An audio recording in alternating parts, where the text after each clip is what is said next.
आज का चैप्टर अगर मैं बात करूं तो ये आपके पूरे एनसीईआरटी का सबसे बड़ा चैप्टर, इससे बड़ा कोई चैप्टर ही नहीं है आपकी किताब कि लैंडफॉर्म्स और उनका इवोल्यूशन कैसे होता है। कहीं पर वैली, कहीं पर पहाड़, और बाप रे बाप शायरी तुम ही लिख देंगे। ग्रैंड कैनियन जो है, यहाँ पर तुमको स्टेप्स वगैरह दिख रही हैं। स्टेप्स के साथ साथ तुमको ये पूरा हिस्सा दिख रहा है, यहाँ पर देखो तो तुम देख पा रहे होगे कि ये बहुत ही ज्यादा घूम रही है। ये जो सांप की तरह चलती है ना नदियां, इन्हीं को हम लोग क्या बोलते हैं? इन्हीं को हम लोग बोलते हैं बेटा मियांडर। क्या बोलते हैं? ये जो माउंट एवरेस्ट तुम देख रहे हो, ये माउंट एवरेस्ट तुमको दिख रहा है, ये तीन साइड से, एक दीवार ये, एक दीवार ये, और उसके पीछे एक और दीवार होगी। Hello everyone and welcome to PW only IAS. दोस्तों, एक बार फिर से आप सभी का मैं तहे दिल से स्वागत करता हूं आपके इस ज्योग्राफी एनसीईआरटी की सीरीज में। लास्ट लेक्चर थोड़ा सीरियस हो गया था क्योंकि टॉपिक ही ऐसा था, आप लोगों को लगा कि सर की तबीयत खराब हो गई है, क्या हो गया है। तो ऐसा कुछ था नहीं, टॉपिक ही ऐसा था, अब उसमें ऐसा कुछ उछल कूद हो नहीं पाता है। But I will try my best कि आज के लेक्चर में जितना भी हम लोग इसको बढ़िया तरीके से ढंग से पढ़ सके, कंप्लीट कर सके, उसको हम लोग करेंगे। आज का चैप्टर अगर मैं बात करूं तो ये आपके पूरे एनसीईआरटी का सबसे बड़ा चैप्टर है। इससे बड़ा कोई चैप्टर ही नहीं है आपकी किताब में। तो भले ही इसमें, अब जैसे पिछला लेक्चर देखा था, अगर मैं सच्ची सच्ची बताऊं ना तो भाई साहब ये पिछले चैप्टर का बाप है, मान लो। इतने सारे इंफॉर्मेशन इसमें भी मिलेंगे आपको, बड़े सारे अलग अलग प्रकार के लैंड फॉर्म्स मिलेंगे हमें। तो बेसिकली आज का जो हमारा टॉपिक होने वाला है वो है बेटा लैंड फॉर्म्स, है ना। लैंड फॉर्म्स अपने आप में बहुत ही वाइडर टॉपिक है, बहुत ही वाइडर टॉपिक है। हम लोग बेसिकली आज के लेक्चर में क्या सीख रहे होंगे, तो हम लोग ये सारी चीजें सीख रहे होंगे कि लैंड फॉर्म्स और उनका इवोल्यूशन कैसे होता है। लैंड फॉर्म्स और उनके इवोल्यूशन से मतलब क्या, जरा मैं आपको समझा देता हूँ। लैंड फॉर्म्स का बड़ा सिंपल सा मतलब है, देखो कोई बता सकता है लैंड फॉर्म्स क्या होते हैं? तुमने कहा होगा अरे सर पता है, ये देखो सर, ये देखो पहाड़, ये देख रहा है पहाड़, ये देखो सर, अरे ये बगल में देखो, ये सर ये देखो नदी बह रही है, ये देखो सर यहाँ चट्टाने हैं, प्लेट्यू जल रहा है सर, प्लेट्यू, ये देखो सर वैली बन गई है, वैली।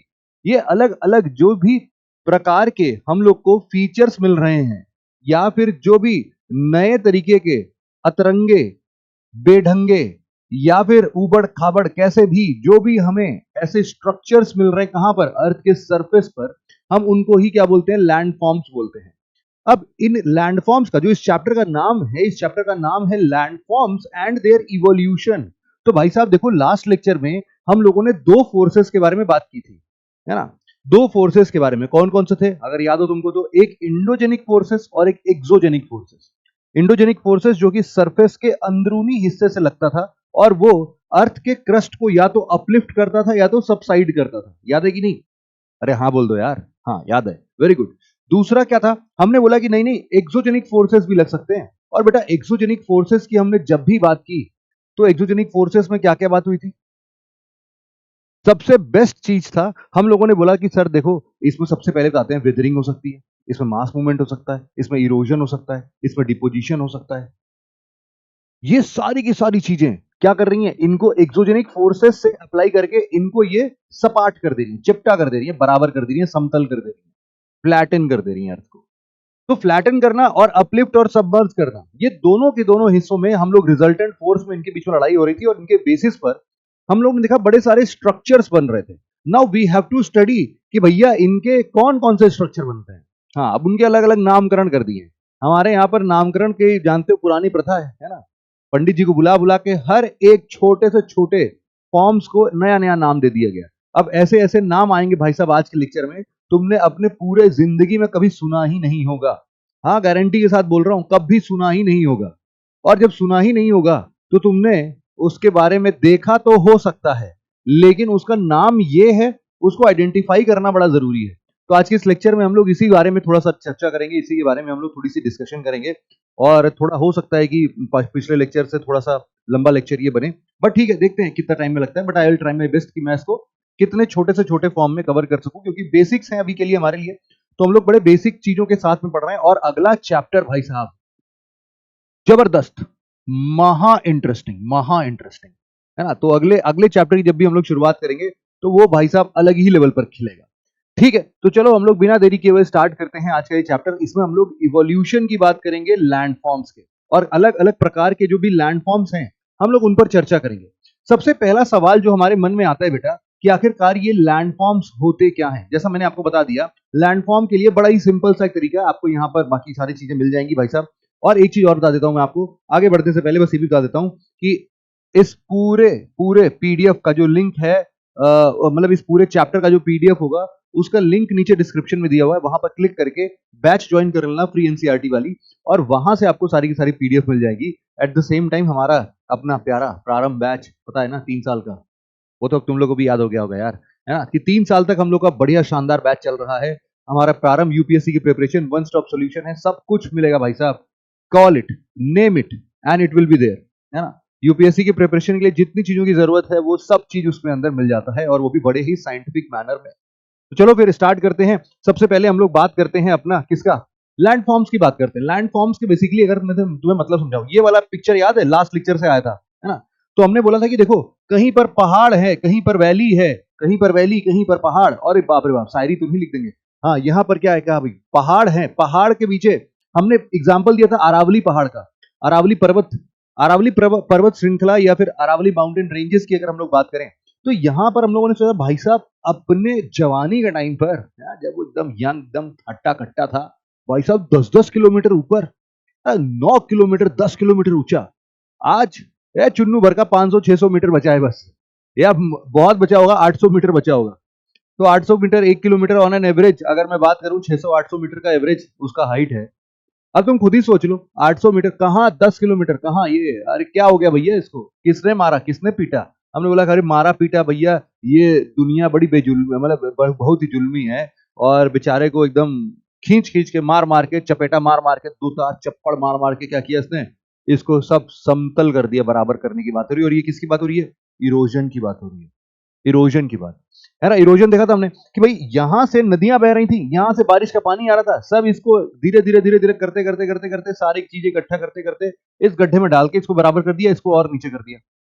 तो हम लोग को समझ में आया कि अरे यार ये तो बड़ी दिक्कत है यार, ये तो लैंडफॉर्म्स जो है यही बदलते जा रहे हैं, लैंडफॉर्म्स टाइम टू टाइम बदलते जा रहे हैं। पहले माउंटेन था भाई साहब, पीक माउंटेन, अरे बाप रे बाप। लेकिन हम आज के लेक्चर में सिर्फ इस चीज की बात नहीं कर रहे होंगे कि आखिरकार ये पर्वत का लैंडफॉर्म क्या, हम बोल रहे इवोल्यूशन। जब भी बात इवोल्यूशन की आती है बेटा, जब भी बात हमारे तुम्हारे इवोल्यूशन की आती है, तो हम लोग सबसे पहले क्या बोलेंगे, एक था राजा एक थी रानी, है भाई, नहीं, हम बोलेंगे एक था पापा एक थी मम्मी, और फिर इन दोनों के फ्यूजन से हम पैदा हो गए, और हम पैदा हो गए तो हमारा भैया हो गया इवोल्यूशन। और इस इवोल्यूशन पे जब हम पैदा हुए तो हम पहले चुन्नू भर के थे, है ना, हम राजा मुन्ना बाबू थे पहले, हाँ बाबू सोना वाला नहीं, पहले क्या बाबू थे, ऐसे छोटे बाबू थे। फिर धीरे धीरे छोटा बाबू जो है वो धीरे धीरे पता नहीं कैसे क्या खा पी के बढ़ता रहा बढ़ता रहा, और आज के टाइम पर काफी बड़ा हो गया है। और धीरे धीरे हमारे ही टाइम पर भाई देखो दुखद कहानी तो है, तो जो पैदा हुआ है, हाँ, हर जगह लिखा हुआ है भाई साहब कि जो आया है वो जाएगा भी, तो एक दिन वो जाएगा भी। इसी तरीके से हमारे अर्थ के ऊपर के स्ट्रक्चर्स भी होते हैं, लैंड फॉर्म्स भी होते हैं, कि जो आया है, अरावली की बात कर लो भाई साहब, अपने किसी जमाने में बहुत ऊंचा था, जवानी में बहुत ऊंचा था, लेकिन आज के टाइम पर जाने की कगार पर है। ऐसा आश्चर्यचकित होने की बात ही नहीं है कि अगर आज से 1000 साल बाद, 4000, 5000, 10,000 साल बाद अरावली का नामो निशान इस अर्थ से मिट जाएगा, बिल्कुल होगा ऐसा, क्योंकि ये इरोजन की प्रक्रिया अगले 5000, 10,000 साल तक चलेगी। जितनी चट्टाने पहाड़े दिख रही हैं सब बह जाएंगी भाई साहब, कुछ नहीं बचने वाला है। तो ये पूरा बराबर अरावली गायब, किसी को पता भी नहीं चलेगा किसी जमाने में अरावली हुआ करती थी, नो इंफॉर्मेशन एट ऑल। भाई पैदा हुआ मर गया, this is what evolution is. Evolution is like bringing them into this earth and then vanishing them from earth. यही क्या हो जाएगा, इवोल्यूशन की बात हो जाएगी। और ये इवोल्यूशन की बात जब भी हम लोग कर रहे होंगे तो हमारा ये सभी लैंडफॉर्म्स को पढ़ना बड़ा जरूरी है, कि माउंटेन्स कैसे बने, प्लेट्यूज कैसे बने, ग्लेशियर्स कैसे बने, रिवर्स कैसे बने, ये रिफ्ट वैली कैसे बनी, वैली कैसे बनी, अलग अलग प्रकार की चीजों को हम देखेंगे। और एक एक टर्म होता है बेटा लैंडस्केप। लैंडस्केप क्या चीज होती है, देखो लैंडफॉर्म्स, लैंडफॉर्म तो एक हो सकता है, जैसे हमने बोला कि अरे सर ये देख रहे हो सर पहाड़, देखो सर पहाड़, मजेदार पहाड़ है सर, ये देखो ये एक लैंडफॉर्म है। ओ देखो सर वो नदी बह रही है, नदी बह रही है, क्या है भाई ये भी लैंडफॉर्म है। लेकिन वो पहाड़ से नदी मिल रही है, और नदी धीरे धीरे अपने अपने ऐसे प्लेन पर चलते चलते चलते चलते वो समुद्र से मिल जा रही है। ये पूरा का पूरा क्या बता रहा है हमें, अरे भाई साहब ये लैंडस्केप है। लैंडस्केप, लैंडस्केप क्या होता है भैया, लैंडस्केप होता है several related related and related and forms make up a landscape. कितने सारे सेवरल रिलेटेड लैंड फॉर्म्स जो होंगे वो मिल के क्या बना देते हैं, लैंडस्केप बना देते हैं। तो कलेक्टिवली हम इनको लैंडस्केप बोलेंगे, और इंडिविजुअली हम इन लोग को लैंड फॉर्म्स बोलेंगे। ये बात भी क्लियर हो गई, लैंड फॉर्म्स का मतलब समझ में आ गया, लैंडस्केप का मतलब समझ में आ गया। अब एक बात बताओ, लैंड फॉर्म्स को बनाने वाला कौन, तुम बोलोगे सर वही अपना, अरे सर बड़ी सिंपल सी बात है, वही सर अपना इंडोजेनिक फोर्सेस, एक्सोजेनिक फोर्सेस। अरे एक्सोजेनिक फोर्सेस में कौन? बोलो एक्सोजेनिक फोर्सेस में बड़े सारे हैं सर, लेकिन आज के डेट में, आज के लेक्चर में हम लोग बेसिकली बात कर रहे होंगे किसका? हम लोग बात कर रहे होंगे जियोमॉर्फिक एजेंट्स का। ओ एजेंट, एजेंट विनोद नहीं है, ये कौन है? ये है जियोमॉर्फिक एजेंट। और जियोमॉर्फिक एजेंट का अगर मैं तुमको नाम बताऊं तो कौन कौन है भाई साहब? सबसे पहले दौड़ता हुआ पानी। हाँ, दौड़ता हुआ पानी में दो पैर चार पैर पर नहीं दौड़ रहा है, पानी अपने आप बहता जाता है और बहता जाता है ऐसे स्लो पे। मान लो यहां से पानी बह रहा है, खड़ खड़ खड़ खड़ बह गया भाई साहब, पूरा बह के नदियों नदियों में चला गया, नदियों से फिर समुद्र में चला गया। तो जहां जहां तक ये बहते बहते जा रहा है भाई साहब, चट्टाने काटता जाएगा, मियांडर ऐसे सांपों की तरह चलता हुआ जाएगा, बहुत सारी जगहों पर डिपॉजिट कर देगा, हर एक चीज डेल्टा बना देगा, एस्चुरी बना देगा। तो हम लोग बोल रहे रनिंग वाटर अपने आप में बड़ा घातक चीज है भाई साहब, चट्टाने बड़ी बड़ी चट्टाने काट देता है भाई साहब ये तो। हाँ, बहुत पावर है भाई साहब इसके पास में। तो हम लोग समझते हैं कि अच्छा ये रनिंग वाटर जो है ये क्या एक प्रकार का जियोमॉर्फिक एजेंट है। अब इसी रनिंग वाटर के साथ साथ अगर मैं बताऊं तुमको ग्राउंड वाटर, बोला अरे ग्राउंड वाटर, ग्राउंड वाटर में क्या सर? ग्राउंड वाटर में पानी स्थिर होता है, चलता नहीं है ना दौड़ता है। हम कह अरे पागल, बनेगा भाई साहब। ग्राउंड वाटर में भी पानी जो है नदियों के जैसे बहता है। कैसे बहता है अभी समझेंगे। और वो जब बहता है तो अंदर ही अंदर भाई साहब डरावने गुफा बना देता है।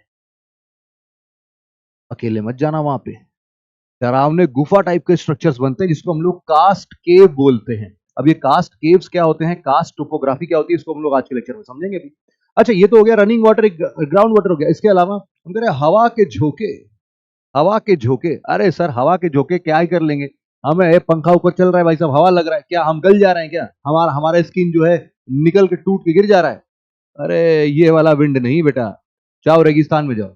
रेगिस्तान में जब हवाएं चलती हैं तो उस हवाओं के साथ साथ रेगिस्तान का बालू भी उसके साथ चलता है, सैंड भी उसके साथ चलता है। और भाई साहब जब सैंड पत्थर पर जाके टकराता रहता है, टकराता रहता है, टक टक टक टकरा रहा है, बार बार टकरा रहा है, तो यहां से हम लोग को मिलता है, उसमें छेद हो जाता है भाई साहब।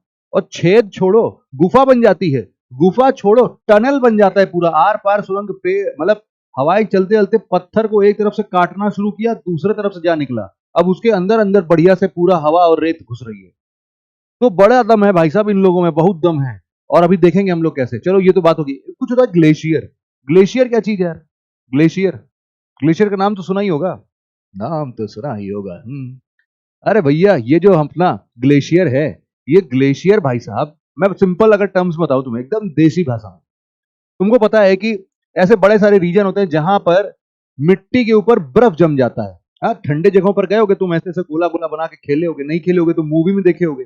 अरे जो वो बढ़िया वो फ्लफी वाला कुत्ता होता है, बिल्कुल झबरे वाला कुत्ता है ना, बाल वाल उसके एकदम लटकते झटकते रहते हैं, वो पॉमेलियन है यार। तो वो तुम देखोगे कभी कभी वो जाता है तो उसके पैर पूरे बर्फ में धंस जाते हैं ना, वैसा वाला सिचुएशन ग्लेशियर। अब वो ग्लेशियर जब नीचे डाउन द स्लोप, ये बर्फ का भूरभूरा वाला पार्ट जब डाउन द स्लोप नीचे आने लगता है, इसी को क्या बोलते हैं हम लोग? ग्लेशियर्स बोलते हैं। अब इसके बारे में पढ़ेंगे। अब ये ग्लेशियर जैसे पानी बहता है, वैसे जब ये सॉलिड पार्ट ऑफ वाटर जिसको हम लोग ग्लेशियर बोल रहे हैं, ग्लेशियर जब नीचे की तरफ बहता है तो ये भी अपने साथ साथ चट्टानों को काटते हुए बाहर निकलता है। और सिर्फ इतना ही नहीं बेटा, हमारे पास में होते हैं वेव्स। वेव्स तुमने देखा था उस दिन हमने एक एक डायग्राम दिखाया था वेव्स का, वो गोला गोला नाचा रहा था जो, है ना? अरे वो पीवे वेस वाला यार, अरे वो ऊट वाला जो बताया था मैंने, याद होगा तुम लोग को, है वही वेव्स। वेव्स क्या करते हैं? वो भी ऐसे ऐसे गोते मारते हैं, गोते मारते हैं, और गोते मारते मारते भाई साहब जो भी उनके सामने चट्टान मिलता है एक कंटाप धर देते हैं उसको। तो उसको कंटाप मारते मारते भाई साहब एक दो बार नहीं, 100 साल, 1000 साल, 10,000 साल, लाखों साल तक उसको मारते जा रहे, बेचारा कट जाता है ना? बेचारा मार खाते खाते कट जा रहा है। तो वेव्स का भी बहुत बड़ा रोल है। तो हम ये बोल रहे हैं कि हमारे इस पूरे जगहों पर जितना भी अभी तक मैंने तुमको बताया, ये सब क्या है बेटा? इरोजनल फीचर है। अब तुम सोचो, मैंने बताया था कि एक के साथ एक फ्री आता है, जब भी इरोजन होगा डिपोजिशन अपने साथ आ जाएगा, है उसका जुड़वा भाई। जहां जहां इरोजन होगा वहां वहां डिपोजिशन भी होगा, क्योंकि जो इरोजन कर रहा है वही चीज तो उसको कितने देर लेके ढोएगा? वो बोलेगा भैया अब थक गए यार, तुमको लेके आए थे वहां से, अब तुम पीछे नहीं छोड़ रहे हो, जाओ यहीं यहीं रुक जाओ, अब हम जा रहे हैं, अकेले जाएंगे आगे, हम थक भी गए हैं। तो विंड हो, पानी हो, रनिंग वाटर हो, ग्राउंड वाटर हो, जो भी चीजें हो, वो सब किसी चीज को एक जगह से उठाएगा और उठाते उठाते जब वो थक जाएगा वहीं छोड़ के अपना आगे बढ़ जाएगा। तो इसी को क्या बोल देंगे हम लोग? डिपोजिशन बोल देंगे। तो हर एक जियोमॉर्फिक एजेंट, वो चाहे वाटर हो, रनिंग वाटर, या फिर ग्राउंड वाटर हो, वो चाहे वेव हो, वो चाहे ग्लेशियर हो, वो चाहे विंड हो, ये 5 के 5 कुछ भी हो जाए, क्या बनना है तुमको? इरोजन भी देखना है और तुमको साथ के साथ में डिपोजिशन भी देखना है। तुमने अगर इरोजनल फीचर के साथ देखा तो तुमको इरोजनल लैंडफॉर्म्स दिखेंगे, उसकी हाइट दिन पर दिन कम होती जाएगी, कटता वटता रहेगा, और तुमको डिपोजिशनल लैंडफॉर्म्स मिलेंगे जहां पर कुछ ना कुछ चीजें इकट्ठा होती रहेंगी, है ना। अ, ऐसा रेत का ढेर बन गया भाई, रेत का ढेर बन गया मतलब क्या? बालू लेके उड़ रहा था, थक गया, वहीं बालू छोड़ दिया, बालू छोड़ते छोड़ते भाई साहब वो पहाड़ बन गया, रेत का पहाड़ बन गया। तो हमारे लिए वही क्या हो जाएगा? एक डिपोजिशनल लैंडफॉर्म बन जाएगा। ऐसे ही कई सारे डिपोजिशनल लैंडफॉर्म्स को हम लोग पढ़ते हैं, है ना? अब यही चीज ग्लेशियर्स के साथ भी होता है, विंड्स के साथ भी होता है। अब इन्हीं चीजों को, अब देखो ये था एक ब्रीफ इंट्रोडक्शन, है ना, तुमको ये बताने के लिए कि आज के इस लेक्चर में हम लोग को क्या क्या सीखने को मिलने वाला है, क्या क्या हम लोग पढ़ने वाले हैं।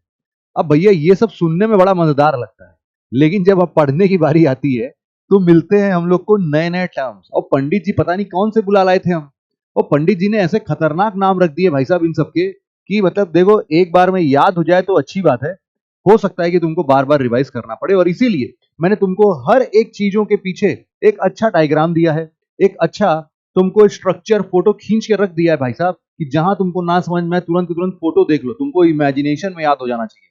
तो आज तुमको हर एक पॉइंट पर, हर एक टर्म्स का फोटो खींचना है। कहां पर? मोबाइल फोन में नहीं बेटा, दिमाग के अंदर में, दिमाग के अंदर में फोटो खींचना है, और दिमाग के अंदर में जितना तगड़ा फोटो खींचोगे वो उतने लंबे समय के लिए वो याद रहेगा।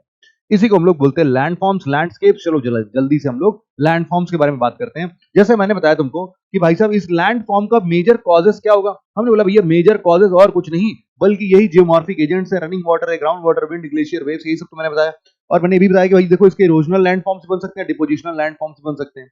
इसके अलावा अगर मुझसे कोई पूछता है कि और क्या रीजन है भैया लैंडफॉर्म्स बनने के, और क्या रीजन है, तो देखो एक तो हम लोगों ने लास्ट लेक्चर में ही पढ़ा था कि लैंडफॉर्म बनने के रीजंस में तुम जैसे क्या बोलते, इंटरनल मैकेनिज्म तो हम बोलते ही थे कि लैंडफॉर्म बन रहा है भाई साहब, प्लेट टेक्टोनिक थ्योरी आके दोनों कॉन्टिनेंटल प्लेट टकरा गए, अब ये क्या बनने लगे? ये बनने लगे भैया पर्वत, पर्वत बन गए, तो ये क्या बन गया? माउंटेन बन गया। माउंटेन बनना मतलब क्या है? एक लैंडफॉर्म ही तो है माउंटेन, है ना। तो इसके लिए हम लोग मूवमेंट ऑफ लैंड मासेस तो बोल ही सकते हैं, वर्टिकल और हॉरिजॉन्टल मूवमेंट, है ना। कभी कभी टेंशनल फोर्स, कंप्रेशनल फोर्स, ये सब हमने पढ़ा ही था। फिर हमने सी लेवल में चेंजेस देखा था, कई बार देखो टाइड्स वगैरह आते हैं, है ना, टाइड्स आते हैं, या फिर ग्लोबल वार्मिंग या क्लाइमेट चेंज की वजह से भी सी लेवल में चेंजेस आते हैं, और वो भी काफी काफी हद तक ग्लेशियर्स को पिघला देते हैं, वो भी काफी हद तक हम बोल सकते हैं कि वाटर लेवल को इंक्रीज कर देते हैं, बहुत बहुत सारी चीजें डूब जाती हैं, वेव्स जो हैं वो थोड़े और दूर तक ट्रैवल कर पाएंगे। अब वहां पर अभी एक नीचे वाली चट्टान को थपेड़ा मारते थे, अब वो दूसरे चट्टान को भी थपेड़ा मारेंगे, तो वहां से भी तोड़ेंगे। तो बड़ी सारी चीजें होंगी इन सब में, है ना, बड़ी सारी चीजें होंगी। तो इन्हीं के बारे में जरा हम पढ़ते हैं, एक एक को पकड़ेंगे, है ना। सबसे पहले जैसे मान लो इस पूरे चैप्टर में क्या पढ़ेंगे हम लोग, सबसे पहले एक जियोमॉर्फिक एजेंट पकड़ेंगे, रनिंग वाटर। अब रनिंग वाटर का थोड़ा सा हम बेसिक पढ़ेंगे हम लोग, फिर उस बेसिक को पढ़ने के बाद हम पढ़ेंगे कि उसके इरोजनल लैंडफॉर्म्स क्या क्या बनते हैं और डिपोजिशनल लैंडफॉर्म्स क्या क्या बनते हैं। इसको खत्म कर दिया, अब पढ़ेंगे हम लोग दूसरा जियोमॉर्फिक एजेंट। फिर ग्राउंड वाटर, ग्राउंड वाटर के भी इस तरीके से इरोजनल लैंडफॉर्म्स क्या क्या हैं, डिपोजिशनल लैंडफॉर्म क्या क्या हैं। फिर तुम्हारा विंड का भी ऐसे ही इरोजनल डिपोजिशनल, फिर ऐसे ही ग्लेशियर का भी इरोजनल डिपोजिशनल, और फिर फाइनली वेव्स का इरोजनल डिपोजिशन। इसी के बारे में हम लोग पूरा पढ़ेंगे और फिर ये चैप्टर हो जाएगा हमारा खल्लास खत्म। चलो फिर बिना देरी के शुरू कर देते हैं। कह रहा हूँ सर तब से शुरू ही कर रहे हैं आप, हर बार यही बोल देते शुरू कर रहे हैं, शुरू ही नहीं हो रहा है। अरे भैया बेसिक समझाना जरूरी होता है ना, तुम्हारे दिमाग में इमेज बन गया, अब तुमको समझ में आ गया कि अच्छा अच्छा ये पढ़ना है अब हम लोग को, अब तुम्हारा दिमाग ट्रेन हो चुका है उस चीज में कि अच्छा अब यही तो पढ़ना है, ठीक है भाई पढ़ लेते हैं। सबसे पहला मैं तुम्हारे सामने रखता हूं यहाँ पर कि देखो, जैसा मैंने तुम्हें बताया भाई साहब, हर एक लैंडफॉर्म का अपना एक लाइफ हिस्ट्री होता है, पैदा होता है यूथ स्टेज में, जवान होता है, थोड़ा बुढ़ापे में जाता है, मेच्योर होता है, सिंसियर होता है, फिर बूढ़ा होके निपट लेता है, मर जाता है। तो इसी तरीके से हम लोग हर एक चीजों के, हम लोग लाइफ हिस्ट्री को भी देखेंगे, इवोल्यूशन की भी बात हो रही है। तो हम लोग देख रहे हैं कि देखो कई सारे प्रकार के स्ट्रक्चर्स बनते जाएंगे, और इनके पीछे कई बार देखो बड़े सारे फीचर्स और भी जैसे बड़े सारे रीजंस हैं। जैसे मान लो चट्टान का प्रकार क्या है, चट्टान अगर सॉफ्ट है तो भाई साहब उसको कोई भी मार पीट के चला जाएगा, वो वहीं इरोड कर देगा। लेकिन चट्टान कड़क है भाई साहब, हार्ड है, बोलेगा कहाँ, क्या पानी, पानी मुझे बहा के लेके जाएगा, पानी की ऐसी की तैसी, पानी आ ही नहीं पा रहा है बेचारा, पानी चल तो रहा है इसके ऊपर से लेकिन पानी इसको काट नहीं पा रहा है, तो ये क्या हो जाएगा, हार्ड रॉक हो जाएगा। हार्ड रॉक के फीचर है, तो हार्ड रॉक ज्यादा नहीं टूटेंगे भाई साहब। लेकिन जैसे उस दिन हम लोगों ने देखा नहीं था कि अरे सेडिमेंट्री रॉक्स है, तो वो जो बर्फ था, बर्फ बर्फ जो है वो उसके अंदर पिघल पिघल के जा रहा था, और फिर उसके बाद उसको तोड़ तोड़ के बाहर निकल जा रहा था, ये पढ़ा था कि नहीं हम लोगों ने। तो वैसे ही समझ लो यहां पर भी लैंडफॉर्म जो प्रोड्यूस हो रहा है वो टाइप और स्ट्रक्चर क्या होगा वो डिपेंड करता है कि हार्डनेस क्या है, सॉफ्टनेस क्या है, पानी कितने अंदर तक रिस्क के चला जाता है, इसको क्या बोल रहे हैं, परमिएबिलिटी, पोरस कितना है रॉक। अगर अंदर अंदर पानी घुस रहा है तो मतलब वो अभी एक्सपैंड एक्सपैंड करेगा तो भाई साहब वो फाड़ेगा, मतलब दर्द, मतलब ये एक नया लैंड फीचर बनाएगा। तो ये पोरस कितना है, जॉइंट्स कितने सारे हैं, फ्रैक्चर्स कितना है, इन सभी चीजों पर हम लोग क्या बोल रहे हैं, इन सभी चीजों से मिला के हम लोग बनाते हैं क्या, अपना लैंड फॉर्म्स। तो इन सब के बाद अब सबसे पहला है हमारा रनिंग वाटर। अब इस रनिंग वाटर की अगर हम लोग बात करें तो रनिंग वाटर के जो रिवर है, नदियां हैं हमारी, नदियों को देखो तुम, अगर उद्गम स्थल देखोगे कहां से ओरिजिनेट करती हैं, तो हम बोलते हैं जैसे हमारे यहाँ की नदियां, जैसे कुछ मेजर इंपॉर्टेंट नदियां, गंगा है, यमुना है, तुम देखोगे हिमालय पर्वत से, वहां के जो ग्लेशियर्स होते हैं वहां से वो, या फिर ऐसे कुछ ताल होते हैं, कुछ लेक्स होते हैं, वहां से ग्लेशियर्स पिघल पिघल के वो पानी हमेशा कॉन्टिन्यूअस फ्लो में देते रहते हैं। यही तुमने देखा था। तो वाटर जो है ये कॉन्टिन्यूअसली रिवर में चलता रहता है। जब अपने यूथफुल स्टेज में होता है तो यहां पर यूथफुल स्टेज में तुम देखोगे, सबसे पहले ये देखो भाई, पहाड़ों पर क्या होता है, ग्लेशियर्स होते हैं, ग्लेशियर्स। तो यहां से ग्लेशियर्स जब भी पिघलेंगे तो पिघल पिघल के पानी नीचे आएगा। जब भी पानी पिघल पिघल के नीचे आने लगेगा तो यहां से अपने साथ साथ कई सारे दूसरे दूसरे छोटे छोटे चट्टानों को भी तोड़ तोड़ के नीचे लेते आएंगे। कई बार यहाँ पर बारिश हो जाता है, बारिश की वजह से भी पानी यहाँ पर इकट्ठा होता है और ये भी अपने साथ साथ चट्टानों को तोड़ तोड़ के निकलते रहेंगे। जब ये एक प्लेन सरफेस पर आते हैं तो पानी काफी देर तक यहाँ रुकता है। जब ये पानी काफी देर तक यहाँ पर रुकता है तो भाई साहब यहाँ का जो रॉक सिस्टम होगा वो सोखने की क्षमता भी तो रखता होगा। तो पानी कई बार रिसते हुए अंदर आ जाता है ना। पानी परमिएबल होता है, मतलब यहाँ का जो चट्टान अगर वो परमिएबल है, पानी को अंदर आने दे रहा है, तो वो पानी को एब्जॉर्ब या सोक करने लगेगा। अब पानी को सोक करते करते करते करते पानी नीचे भी काफी हद तक भर जाएगा। अगर आगे चल के ये किसी नदी से मिल गया है ना, नदी मान लो ये बोर्ड के बाहर निकलती हुई नदी है ना, बोर्ड के बाहर निकल रही है, हम इसका नदी का क्रॉस सेक्शन देख रहे हैं। तो यहां पर क्या करेगा, सारा का सारा डिपॉजिट तो कर रहा है, लेकिन जो ग्राउंड वाटर था, इस ग्राउंड वाटर से भी क्या हो रहा है, पानी जो है ये भी नदी में पहुंच रहा है। तो तुम समझो कि नदियों का पानी सिर्फ ग्लेशियर्स के मेल्ट होने से नहीं आ रहा है, बारिश की वजह से भी आ रहा है, ग्राउंड वाटर भी नदियों में पानी को ऐड करते हैं। ये सब मिला के फिर नदियां बन रही हैं। और जब ये नदियां बन रही हैं तो ये नदियां जो है भाई साहब ये फिर और चीजों को काटते छांटते चलेंगी। अब इसी लैंड स्ट्रक्चर, लैंड फॉर्म्स को हम लोग को पढ़ना है, क्या क्या स्ट्रक्चर्स इनके बनते हैं। तो हमने बोला कि देखो अगर नदियां अपने जवानी के दिनों में हैं, मतलब कि यूथफुल स्टेज में है अपने, तो ये इनके पास जवानी में, तुम लोग जैसे तुम लोग सभी लोग अभी जवानी में हो गए अपने, है ना, बड़ा जोश है सर, अरे सर पढ़ाओ 2 घंटे क्या 50 घंटे पढ़ाओ सर, आज क्या आज पढ़ डालेंगे, ऐसा नहीं है। हाँ पढ़ाई के लिए नहीं है सर, लेकिन और कोई भी काम बोलिए जिसमें हमें मजा आता है वो तो हम कर सकते हैं, इतना पढ़ने में थोड़ा कम मजा आता है भाई, ऐसा है। तो कोई बात नहीं है, जिस भी काम में तुमको मजा आ रहा है, अगर तुम मजे में हो, अपने यूथफुल स्टेज में हो, तो भाई साहब वी शेप्ड वैली खतरनाक, मतलब ऐसे ऐसे चीजों को ये बनाता है, V shaped valley, gorge, canyons, alluvial fans, waterfall, rapids, ये सब बनाता है। और जब अपने मेच्योर स्टेज में आता है तो ये मेच्योर स्टेज में मियांडर, ऑक्सबो लेक बनाता है। और जब अपने बिल्कुल ओल्ड स्टेज में पहुंच जाता है, पुराने बुढ़ापे में पहुंचता है, तो ये डेल्टा, डेल्टा प्लेन्स और एस्चुरीज बनाता है। अब ये सारी चीजें क्या है, एक एक करके इनको हमें समझना पड़ेगा भाई साहब। और इसके लिए हम लोग को सबसे पहले एक बेसिक फंडा समझना पड़ेगा। यहां पर समझते हैं इरोजनल लैंडफॉर्म्स को। इरोजन मतलब कि अब वो कुरेद कुरेद के, मिट्टी निकाल निकाल के हमारे अर्थ के सरफेस पर वो कोई लैंडफॉर्म क्रिएट करेगा, जिसको हम लोग बोलेंगे इरोजनल लैंडफॉर्म। ये इरोजनल लैंडफॉर्म क्या है, कैसे, जरा समझना है यहाँ पर। इरोजनल लैंडफॉर्म्स हम बोल रहे हैं कि वैलीज, अरे वैलीज वैलीज बस, सबसे पहले तुम देखो इसके ना बेसिक बेसिक फंडे हैं, जैसे रिल्स। रिल्स मतलब क्या है कि एक जगह पर नॉर्मली नदी बहती रहेगी और नदी जो है वो हल्की फुल्की, जहां भी जगह मिलेगा उसको, वो थोड़े थोड़े थोड़े थोड़े जगहों पर वो जमीन को काट देगी, बस हल्का हल्का काट देगी। तो इसको बोल रहे हैं कि बस ओवर लैंड फ्लो है ना, over land flow of water है, बस और कुछ नहीं है। यहां पर हम बोल रहे हैं कि यही नदी बार बार, जब बार बार उसी रास्ते से चलती जाएगी, तो जो उसका बेस वाला सरफेस होगा, यहाँ से नीचे नीचे से, नीचे नीचे वाले हिस्से को काटती रहेगी, काटते काटते ये थोड़ा गड्ढा कर देगी और फिर सारे पानी इसी से बहने लगेगा। अब पानी यहाँ बहते बहते रुकेगा नहीं भाई साहब, ये क्या करेगा, पानी बहते बहते ये क्या करेगा, इसके नीचे ये अपने साथ साथ पत्थर को भी लेके आ रही होगी, पत्थर को भी लेके आ रही है। पत्थर जो भी होंगे, सारे के सारे पत्थर जो है वो यहाँ पर डिपॉजिट हो रहे होंगे। इन सब जगहों पर जब पत्थर डिपॉजिट हो रहे होंगे, तो जब भी ये आपस में जब आगे बढ़ती होगी, तो ये पत्थर भी इनके साथ साथ नीचे नीचे क्या कर देते होंगे, घिस देते होंगे इसको। तो घिसते घिसते चूंकि इनके पास इतना पावर होता है कि वो एकदम वी शेप वैली बनाने लगता है। ये देख लो वी शेप वैली बन रहा है, ये गड्ढा बन रहा है तुम्हारा, ये जो वी शेप वैली है, यही बेसिकली देखो यहां पर तुम देखोगे तो ये ऐसा पूरा पूरा वी शेप वैली बन रहा है। अब इसी के बेसिस पर यही कुछ दिनों के बाद, अब धीरे धीरे जब ये वर्टिकल इरोजन कर करके थक गया, तो भाई साहब अब ये हॉरिजॉन्टल इरोजन करेगा। हॉरिजॉन्टल इरोजन ऐसा करेगा कि ये बिल्कुल पैरेलल लाइंस बना देगा, यहां पर और ये दोनों पैरेलल लाइंस हैं, और बहुत ही गहरा कर देगा। इसी को हम लोग क्या बोलेंगे, गॉर्जेस बोलेंगे। और कई बार ऐसा होगा कि यहां पर ये जो पूरा लाइन है ये ना स्टेप बाय स्टेप, ये पहला गॉर्ज बना था, अब इसके बाद थोड़ा सा और अंदर कटा, फिर दूसरा गॉर्ज बना, अब ये थोड़ा सा और अंदर कटेगा, हो सकता है तीसरा गॉर्ज बन जाए। तो इस तरीके से स्टेप बाय स्टेप फॉर्मेट में ये गहराइयों में अंदर की तरफ अगर काटता रहा तो हम इसी गॉर्ज को क्या बोलने लगेंगे, कैनियन बोलने लगेंगे। अब इसी के कुछ कुछ एग्जांपल्स और फोटोज देखते हैं, तुमको समझ आएगा। लेकिन ये प्रोसेस रहेगा, है ना। और ये सारा का सारा काम कहां पर मिलेगा, तुमको यूथफुल स्टेज पर मिलेगा। कि तुम शुरुआत करोगे रिल से गुली बनेगा, गुली से तुमको बनेगा V shaped valley, V shaped valley से बनेगा तुम्हारा गॉर्जियस। गॉर्जियस नहीं है बेटा, लड़कियों को कॉम्प्लीमेंट नहीं देना है तुमको, क्या है, गॉर्जियस है, गॉर्जियस। तो गॉर्जियस, और उसके बाद क्या बन गया, कैनियन बन गया, कैनियन। अब ये क्या क्या चीज है जरा देखो यहां पर। जब अपने यूथफुल स्टेज में पानी रहेगा तो देखो सबसे पहले तो स्टीप स्लोप रहेगा। स्टीप स्लोप मतलब कि इसकी इसकी जो स्लोप है वो बहुत ही खड़ी स्लोप होगी, है ना। और वहां से पानी एकदम झटके से नीचे आ रहा होगा, तो पतली लाइनें होंगी, पतली लाइनें होंगी। लेकिन कई सारे जगहों से ये सब नैरो नैरो होते हुए ये सब आएगा। लेकिन जैसे ही अपने ट्रांसफर जोन में पहुंचेगा, यहाँ पर सारे थोड़ा सा ब्रॉडन हो जाएगा, थोड़ा सा देखो वाइडन हो गया। और फिर जैसे ही ये प्लेन सरफेस पर पहुंचेगा तो वहां पर तुम देख सकते हो कि यहाँ पर और ज्यादा वाइडन, और ये सब क्या बन रहा है, इसका ये डेल्टा बन रहा है, डेल्टा। सारा का सारा मिट्टी सब यहीं पर इकट्ठा करके आगे बढ़ जाएगा। तो एक दो चीजें यहाँ पर भी है ना, फ्लड प्लेन वगैरह ये सब क्या होते हैं जरा इनको और समझते हैं।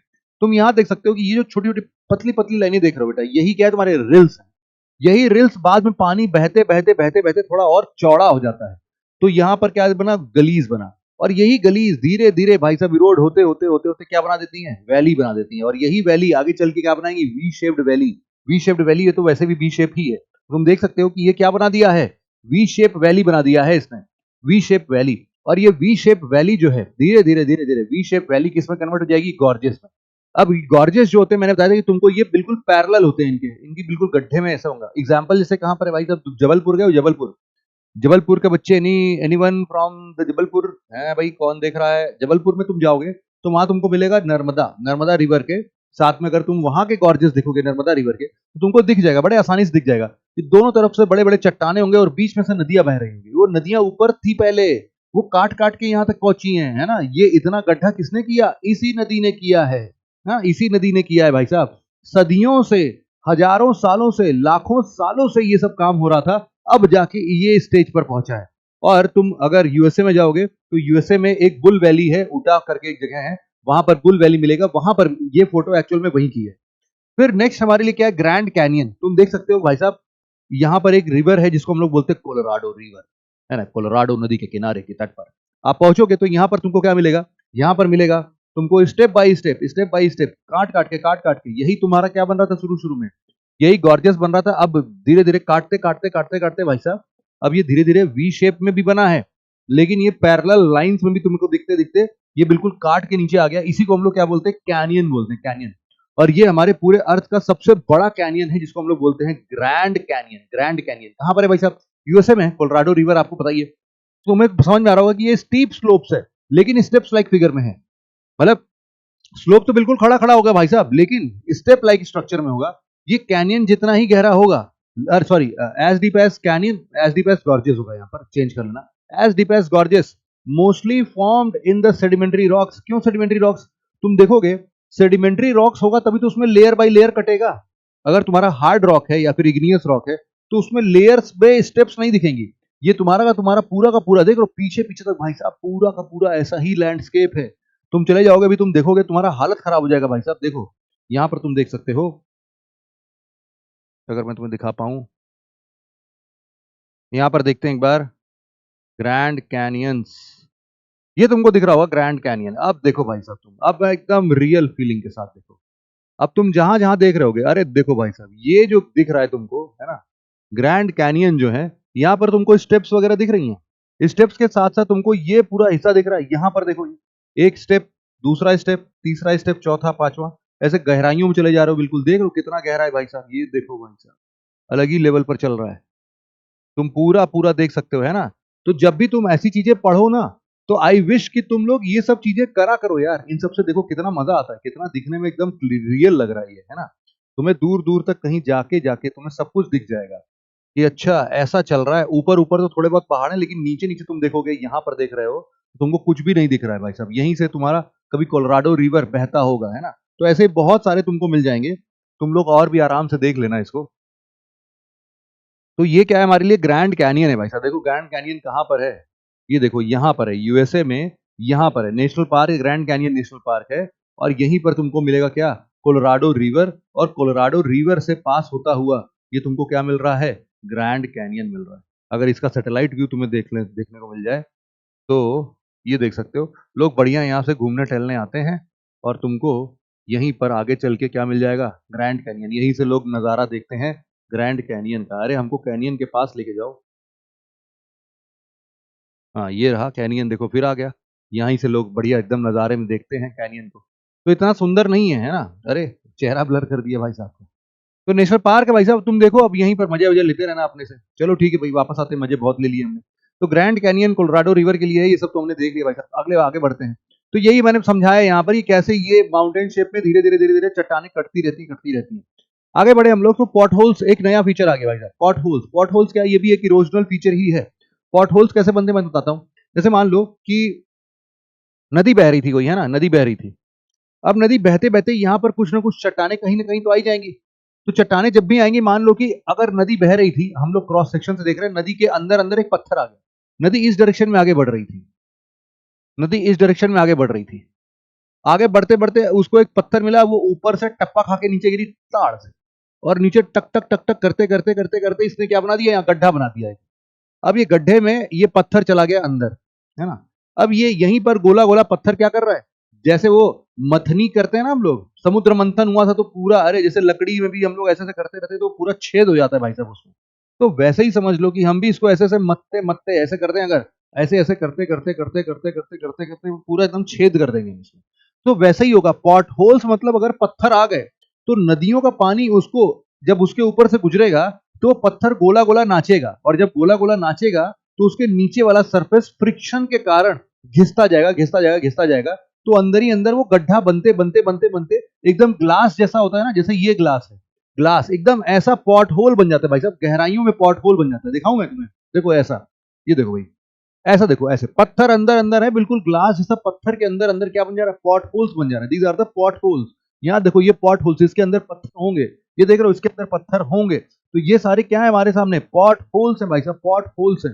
कैसे बन रहे हैं मैंने बता दिया कैसे बन रहा है। अब इनको अगर डिफाइन करना है, लिखना है तुम्हें नोट्स में अपने, तो तुम लिख सकते हो सर्कुलर डिप्रेशन होते हैं, पेबल्स और बोल्डर्स इसके अंदर नाचते रहते हैं, जिससे कि रिवर रिवर के सरफेस पर यहाँ पर क्या मिलता है, river stream on the bottom of the river surface, इससे क्या होता है, घिसता रहता है। It creates depression with enlarges and deepen over time.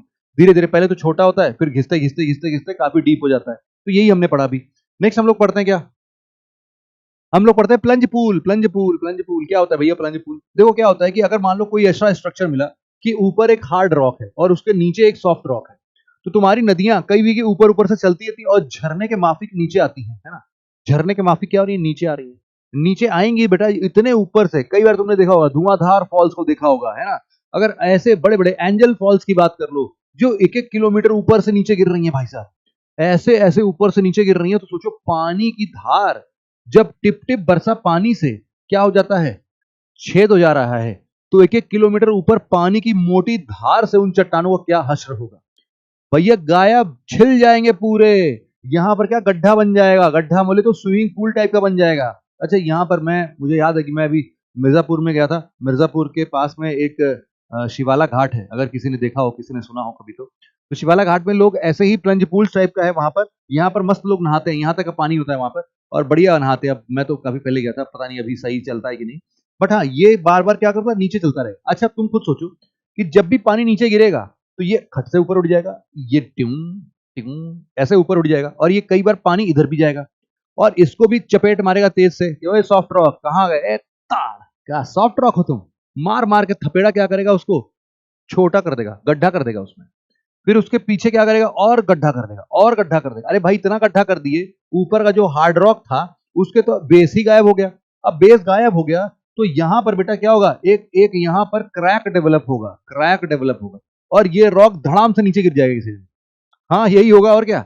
और ये जो पानी ऊपर से इतना दूर से गिरता था नीचे, अब वो फिर यहीं से गिरने लगेगा। तो एक प्लंज पूल बना था। ये पूल है बेटा, स्विमिंग पूल जैसा होता है वैसे क्या है, प्लंज पूल है ये, प्लंज पूल वाटरफॉल की वजह से बनता है ये, है ना। और ये बेसिकली किस में बनता है, सॉफ्ट रॉक में बनता है। ये क्या होगा भाई तुम्हारे लिए, ये क्या होगा तुम्हारे लिए, ये होगा सॉफ्ट रॉक। सॉफ्ट रॉक को गिर गिर के छेद कर देता है, गड्ढा कर देता है, और उसी गड्ढे में पानी भरा ही रहता है।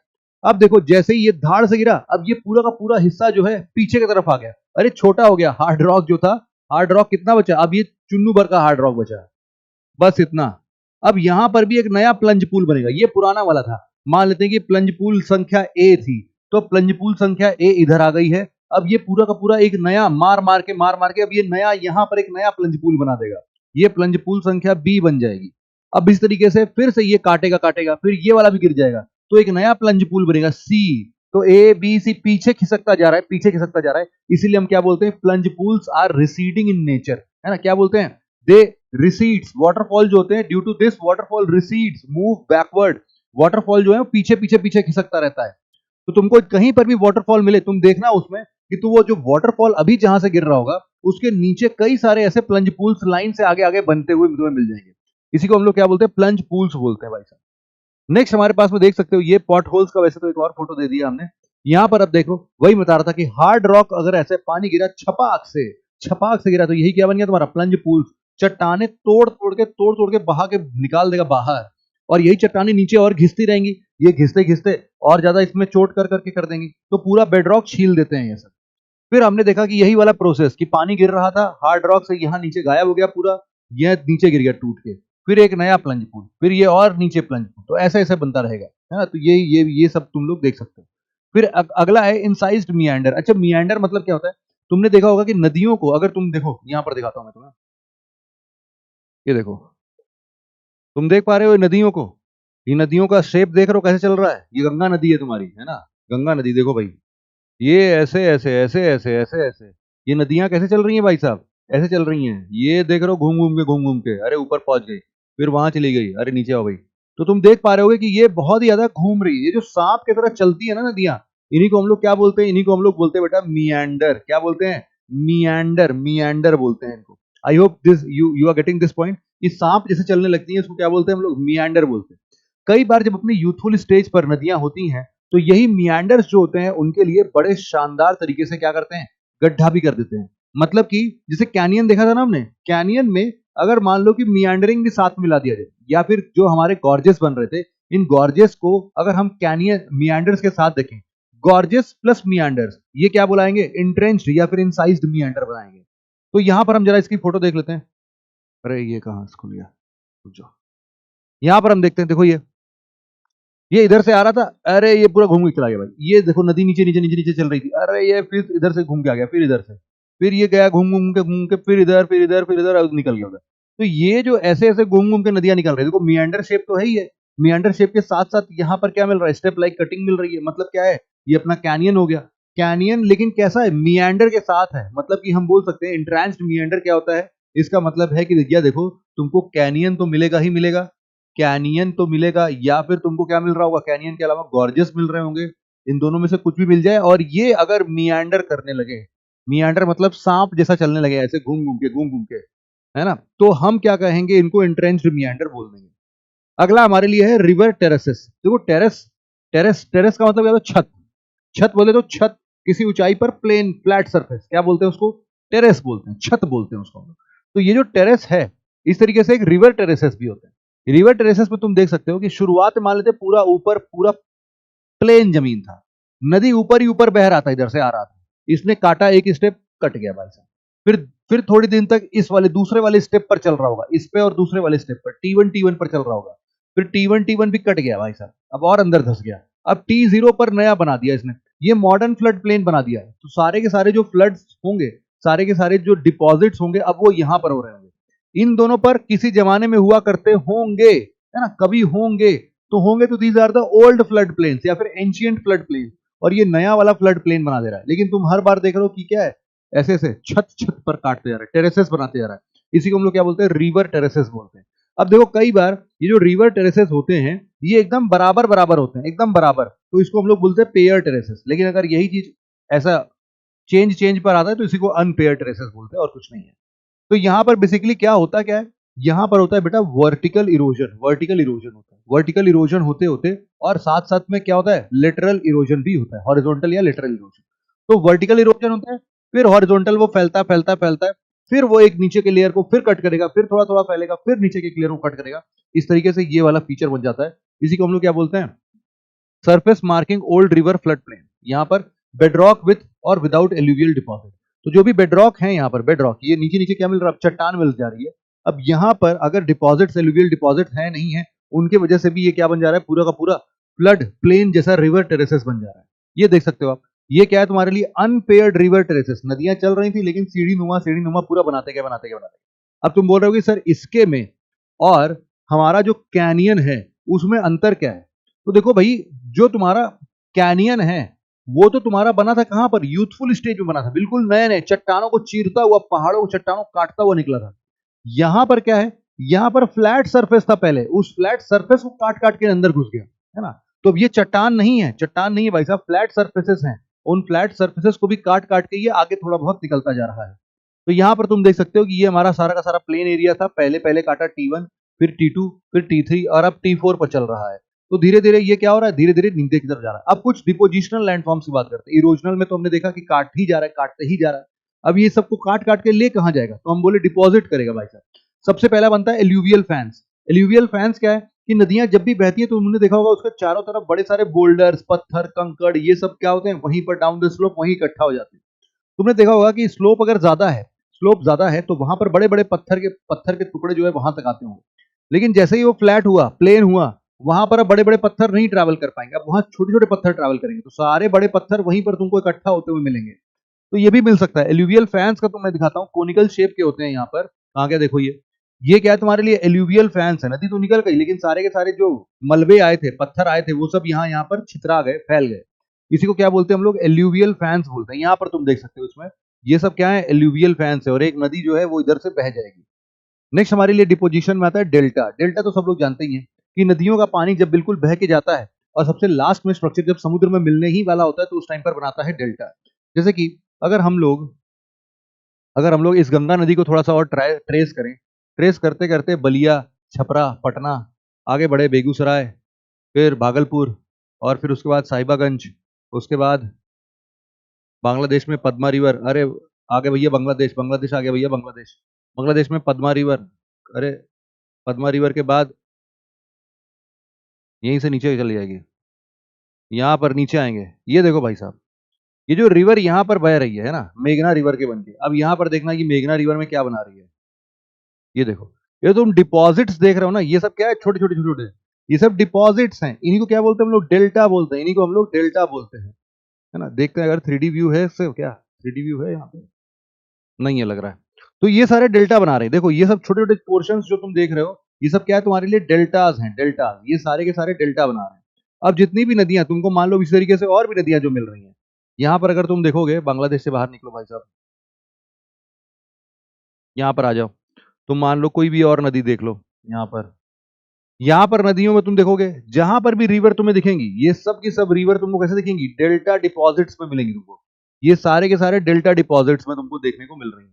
ये सब क्या है तुम्हारे लिए, डेल्टा डिपॉजिट्स, ये सब डेल्टा डिपॉजिट्स, है ना। माउथ ऑफ देवी रिवर है, तो देवी रिवर जहां पर भी माउथ अपना बना रही है वो क्या है भाई, सब तुम्हारे लिए ये सब डेल्टा है, डेल्टा। तो ये पता चल गया तुमको डेल्टा क्या होता है। डेल्टा हम लोग बोल रहे हैं कि it is like alluvial fan. लेकिन ये एल्यूवियल फैन कहां पर, और mouth of the river. Mouth of the river किसको बोलते हैं, जब नदियां समुद्र से जाके मिलती हैं तो उसी टाइम पर हम उसको क्या बोलते हैं, माउथ ऑफ द रिवर बोलते हैं। यहां पर जो भी कैरी करती है ना रिवर अपने साथ साथ, उनको एक कोनिकल शेप में क्या करती है, वहां पर जमा कर देती हैं। और कई बार ये फिंगर लाइक स्ट्रक्चर भी दिखते हैं। तो हमने देखा ना, ये देखो finger like structure, braided channels दिखते हैं हमको, इसी को क्या बोलते हैं, ब्रेडेड चैनल्स बोलते हैं इसको। तो ये फिंगर लाइक स्ट्रक्चर्स हम लोग को भी देखने को मिलता है। अब ये क्या है, ये तो तुम्हारे लिए एल्यूवियल फैन है कि नदी ऊपर से बह के आ रही थी, ये सारे के सारे छितरा गए, ये क्या है, एल्यूवियल फैन। और ये क्या है तुम्हारे लिए, डेल्टा है। ये पूरा डेल्टा, डेल्टा अभी हमने देखा भी था, है ना। ठीक है भाई, अगला डिपोजिशन जो है वो आता है river deposit silts and clay to make bed of a river. अब ये रिवर बेड भी बना देते हैं कभी कभी। ये रिवर बेड कैसे बनाती है, देखो दो प्रकार से, एक फ्लड डिपॉजिट और एक चैनल डिपॉजिट। चैनल डिपॉजिट का मतलब है जो नदियां चैनल्स में बह रही हैं वहीं पर कई बार तुम देखोगे चीजें एक्यूमुलेट होने लगती हैं। मतलब कि मिट्टी मिट्टी जैसे ही मियांडर करोगे ना, तो यहाँ पर काफी सारी चीजें तुम्हें यहाँ पर इकट्ठी हुई दिखेंगी, है ना। इन्हीं को हम लोग क्या बोलते हैं, चैनल डिपॉजिट बोलते हैं। कई बार यही चैनल नदियां बहते बहते कहीं पुराने जमाने पे किसी दूसरे फ्लड प्लेन पर चल रही थी, हमने देखा काट काट के, अभी T1 T2 T3 देखा था ना, तो वैसे ही मान लो कोई चीजें छूट गई होंगी, तो वहां पर अगर तुम देखोगे तो यहां पर तुमको कुछ फ्लड डिपॉजिट मिलेगा। और हमेशा याद रखना कि जो तुम्हारे लिए ये क्या है, ये तुम्हारे लिए चैनल डिपॉजिट है। तो चैनल डिपॉजिट्स में नदियां चूंकि यहां पर अभी भी चल रही हैं, तो चैनल डिपॉजिट्स में तुमको बिगर साइज ऑफ स्टोन्स मिलेंगे, बिगर साइज स्टोन्स मिलेंगे। मतलब जो भी पत्थर चट्टान कंकड़ काट काट के लेके आ रही होंगी, तो अपने साथ नदियों के पास में तो बड़े वाले बहेंगे, लेकिन तुम थोड़ा दूर चले गए तो यहां पर तुम्हें क्या मिलेंगे, सैंड्स मिलेंगे, सैंड एंड ग्रेवल्स मिलेंगे। तो फ्लड डिपॉजिट में तुम्हें ज्यादातर करके क्या मिलेगा, सैंड मिलेगा, ग्रेवल मिलेगा, बालू मिलेगा तुम्हें, बालू, छोटे छोटे पत्थर कंकड़ मिलेंगे। तो इसको क्या बोलते हैं हम लोग, फ्लड डिपॉजिट। और जो नदी के पास में उसको बोलते हैं हम लोग, उसको बोलते हैं हम लोग चैनल डिपॉजिट।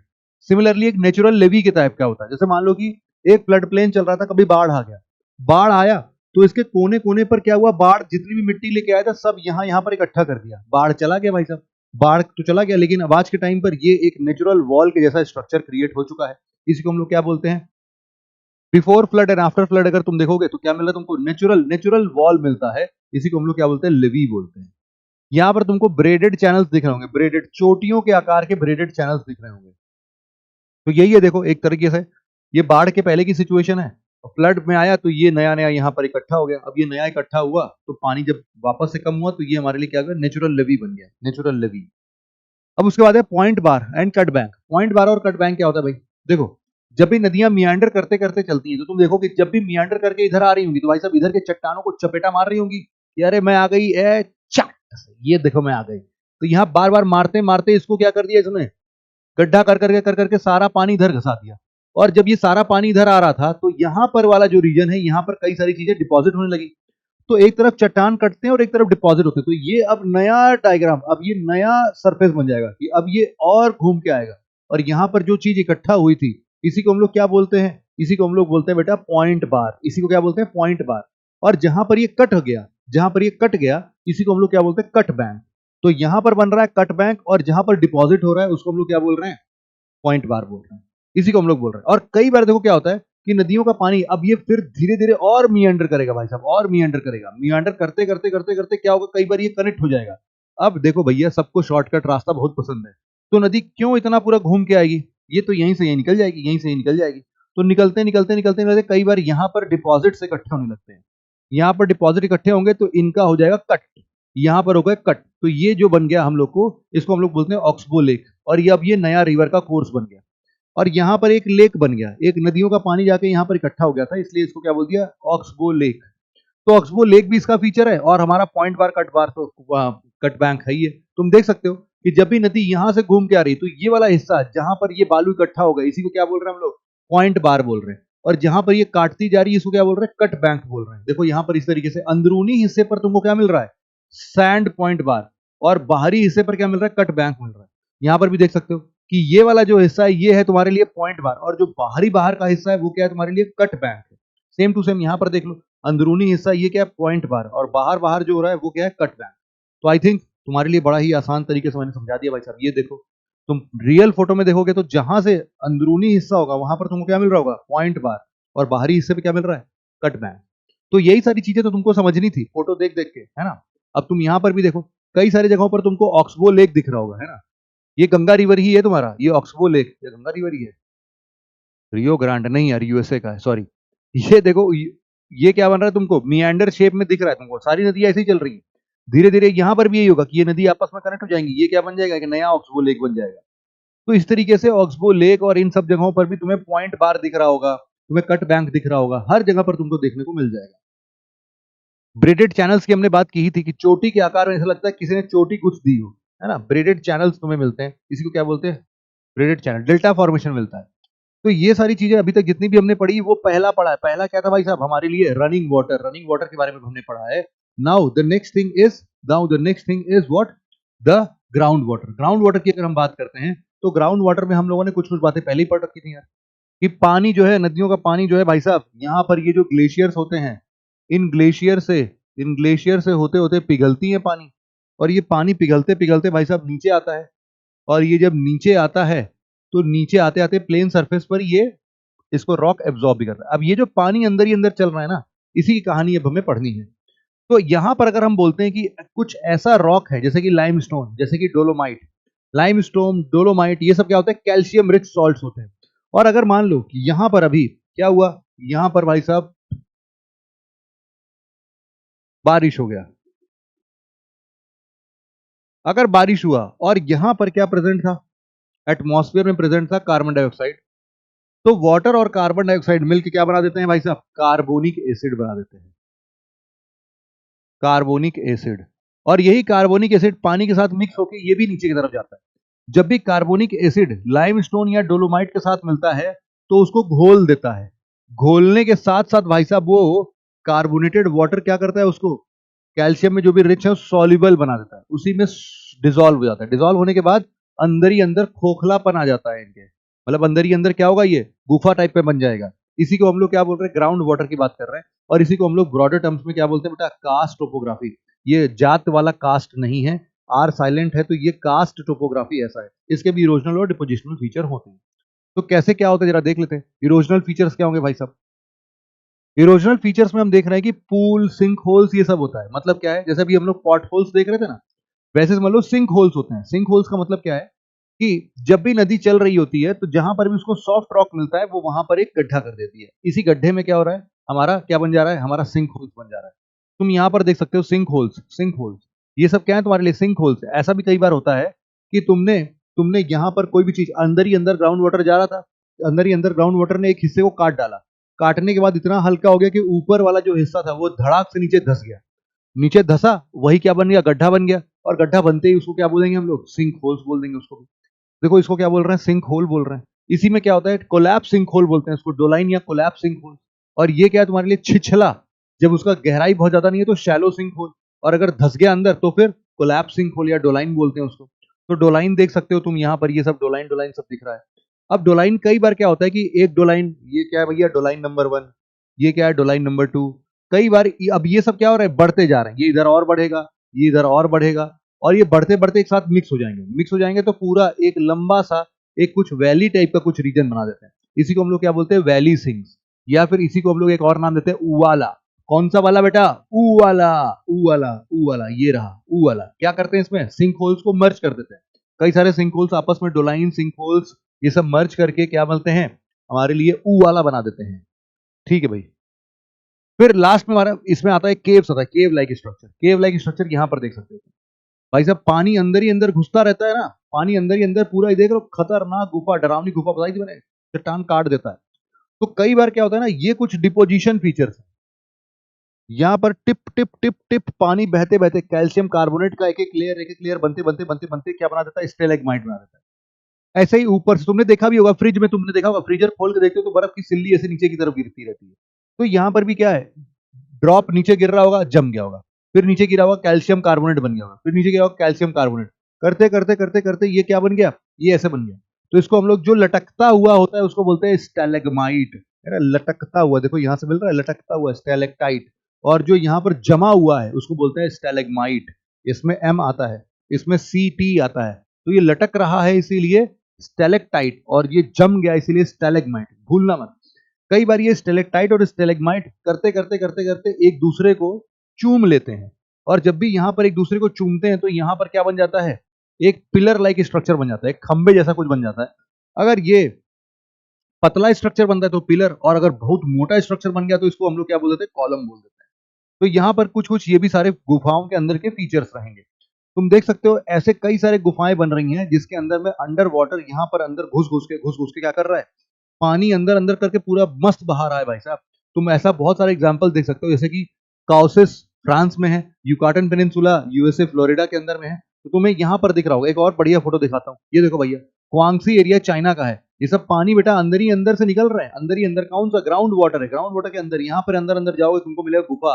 अरे तुमने बैटमैन पिक्चर देखी है, बैटमैन, बैटमैन के अंदर भी देखो वो पूरा अंदर जहां पर पूरा सारा कुछ अपना तामझाम करता है, वो क्या होता है भाई साहब, गुफा के अंदर जाता है। तो वो भी क्या होता है, ग्राउंड वाटर गुफा। तो वो भी कास्ट टोपोग्राफी ही है। फिर यहाँ पर हम लोग नेक्स्ट देखते हैं क्या है भाई, वो ग्लेशियर है। नेक्स्ट क्या है हमारे लिए, ग्लेशियर। ग्लेशियर का मतलब क्या है जरा समझते हैं। ग्लेशियर का मतलब हमने समझा दिया था। कि कोई भी ऐसा रीजन जहां पर सॉइल जो है वो परमाफ्रॉस्ट सॉइल है, मतलब कि यहां पर हम देख रहे हैं ये सब क्या चीज है हमारे लिए, ये सब हमारे लिए है परमाफ्रॉस्ट। परमाफ्रॉस्ट हमने इसका मतलब लास्ट लेक्चर में भी समझा था कि यहाँ के जो सॉइल होते हैं वो क्या होते हैं भाई साहब, परमानेंटली परमानेंटली फ्रोजन होते हैं, परमानेंटली फ्रोजन होते हैं। तो परमानेंटली फ्रोजन है, उनके ऊपर क्या है, बर्फ की ऐसी सिल्लियां या फिर बर्फ के ऐसे भुरभुरे चीज, जैसे स्नोफॉल होता है ना, वैसे टकते रहते हैं, तो ये सारे स्ट्रक्चर्स बना देते हैं। अब ये भी होते तो भारी ही होंगे ना, तो उनपे प्रेशर और स्लोप की वजह से वही आपका मास मूवमेंट, तो मास मूवमेंट की वजह से नीचे आएंगे, नीचे आ ही रहे होंगे तब तक यहां पर अब भारी चीज है ये, है ना, याद रखना भाई साहब ये भारी है। तो इसमें कहीं ना कहीं तो ये अपने ये बेडरॉक को भी अटका ही लेते होंगे। जब बेडरॉक को अटका लेते होंगे तो उसको भी अपने साथ लेके चलते हैं, जब उसको भी अपने साथ लेके चलते हैं तो इसी को हम लोग क्या बोल देते हैं, इन्हीं की वजह से इरोजनल फीचर्स बनता है। अब ये जहां पर इसको डिपॉजिट करेंगे वो इसका डिपोजिशनल फीचर बन जाएगा। तो हम लोग बोल रहे हैं कि देखो ग्लेशियर्स तुमको कहाँ मिलेंगे, या फिर भाई साहब तुम पोलर रीजन में चले जाओ या फिर तुम पहाड़ों की चोटियों पर चले जाओ। तो अब इक्वेटर साइड में भी देखो तुम अच्छा चलो कमेंट सेक्शन में मुझे बताओ, ये एक ऐसा पहाड़ है जो कि इक्वेटर के बहुत करीब है लेकिन उसके पास ग्लेशियर्स हैं, बहुत ऊपर जाने पर मिलेगा, ग्लेशियर्स मिलेंगे। चलो ये बता देता हूं कि अफ्रीका में है ना। अब उस पहाड़ का नाम मैंने अपने मैपिंग वाले सेक्शन में कंप्लीट करना है।